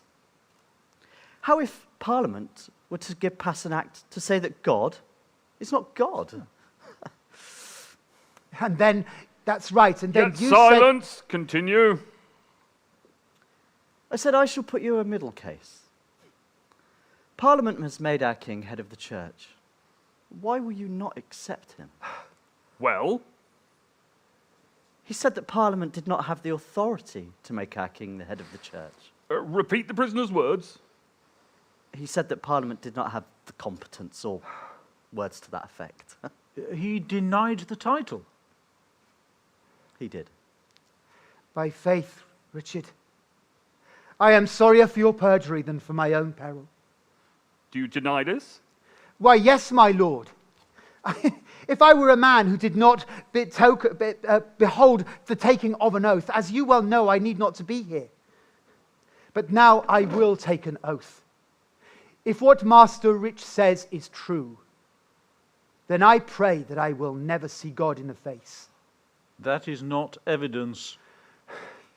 Is it probable that after such a long period of silence, the very point so very urgently sought after me, I should open my mind to one such as that? Do you wish to modify your testimony? No, I do not. There were two other men, Southwell and Palmer. Yes. Unfortunately, Sir Richard Southwell and Master Palmer are in Ireland on the king's business. They state that, being busy with the prisoner's books, they did not hear what was said. If I had said this, would it have not been obvious that you would have immediately called these two men to give witness? Do you have anything to add? No. Sir Thomas? To what purpose? I am a dead man. You have your desire of me. For what you have hunted me for has not been my actions, but the thoughts of my heart. It's a very long road that you have opened. For first men will disclaim their hearts. Presently, they will have no hearts. I feel sad for the people whose leaders like you walk that road. The witness may withdraw. May I ask the witness a question? That's a chain of office you are wearing. Can I see it? The Red Dragon. What is this? Sir Richard is appointed Attorney General for Wales. For Wales? Why, Richard, profit not a man anything to give his soul for the whole world. But for Wales?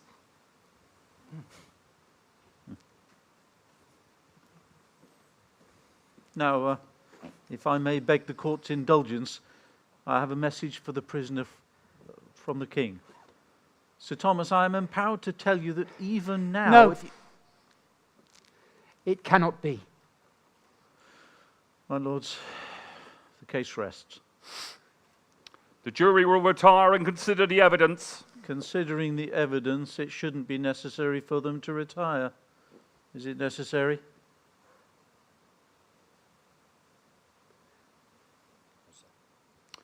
Then is the prisoner guilty or not guilty?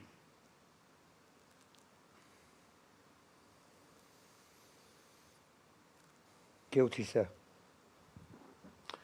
Prisoner at the bar, you have been found guilty on the charge of My high lord, when I was practicing the law, it was the manner to ask the prisoner if he had anything to say before pronouncing the sentence. Well, have you anything to say? Yes.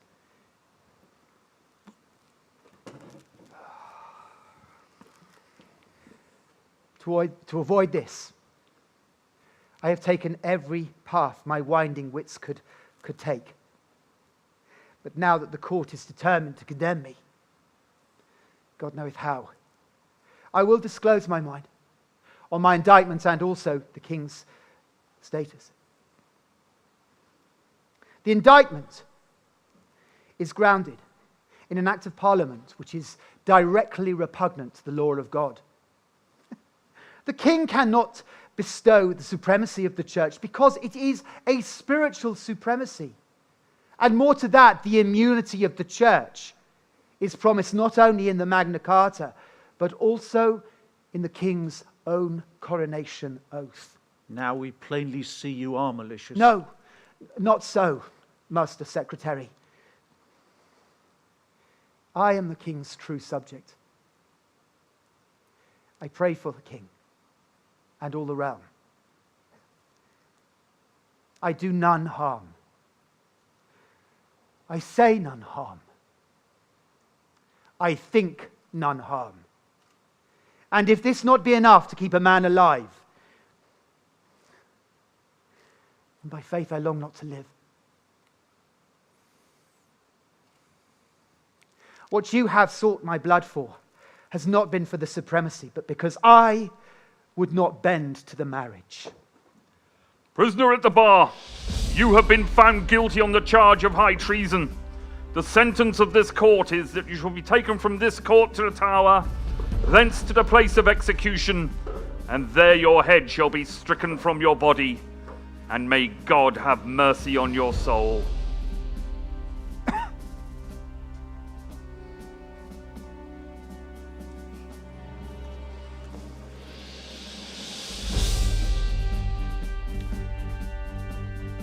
I can come with you no further, Thomas. Here, drink this.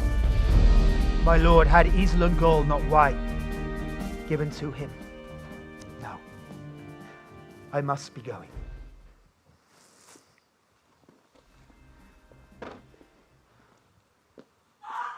How can I do this to you? Margaret, How can I do Margaret, this to you? Margaret, be at peace.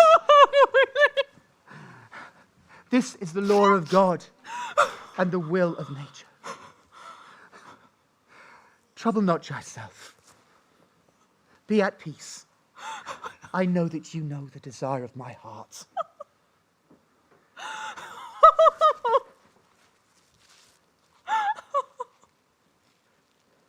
Sir Thomas. Remember me, Sir Thomas? You were Chancellor. You brought a false judgment against me. Remember that now? Woman, see how I am occupied. Yes, I remember your matter well. And were I have to call judgment again, I would not alter anything. Be on your ways. Trouble me not.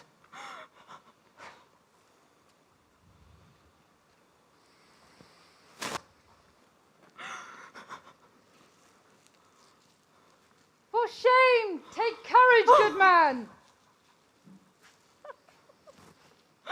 Your Grace, go back. I beseech you.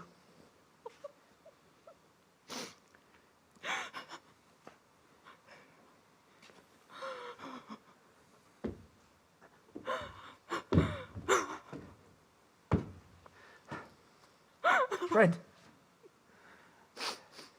do not be afraid of your office. You send me to God. You're very sure of that, Sir Thomas? My God will not refuse one who is so willing to go to him.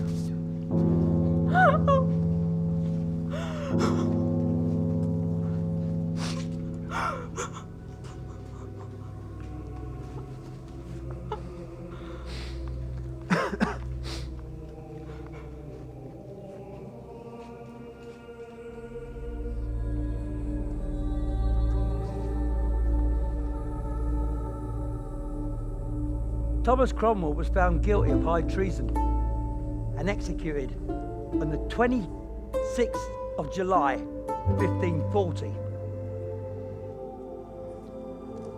Norfolk was found guilty of high treason and should have been executed on the 27th of January, 1547.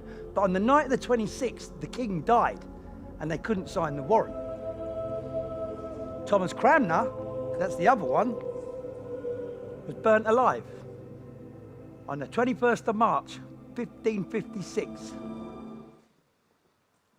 Oh, and Richard Rich became a knight and solicitor general, a baron and Lord Chancellor, if you please. Died in his bed. And so did I. And so I hope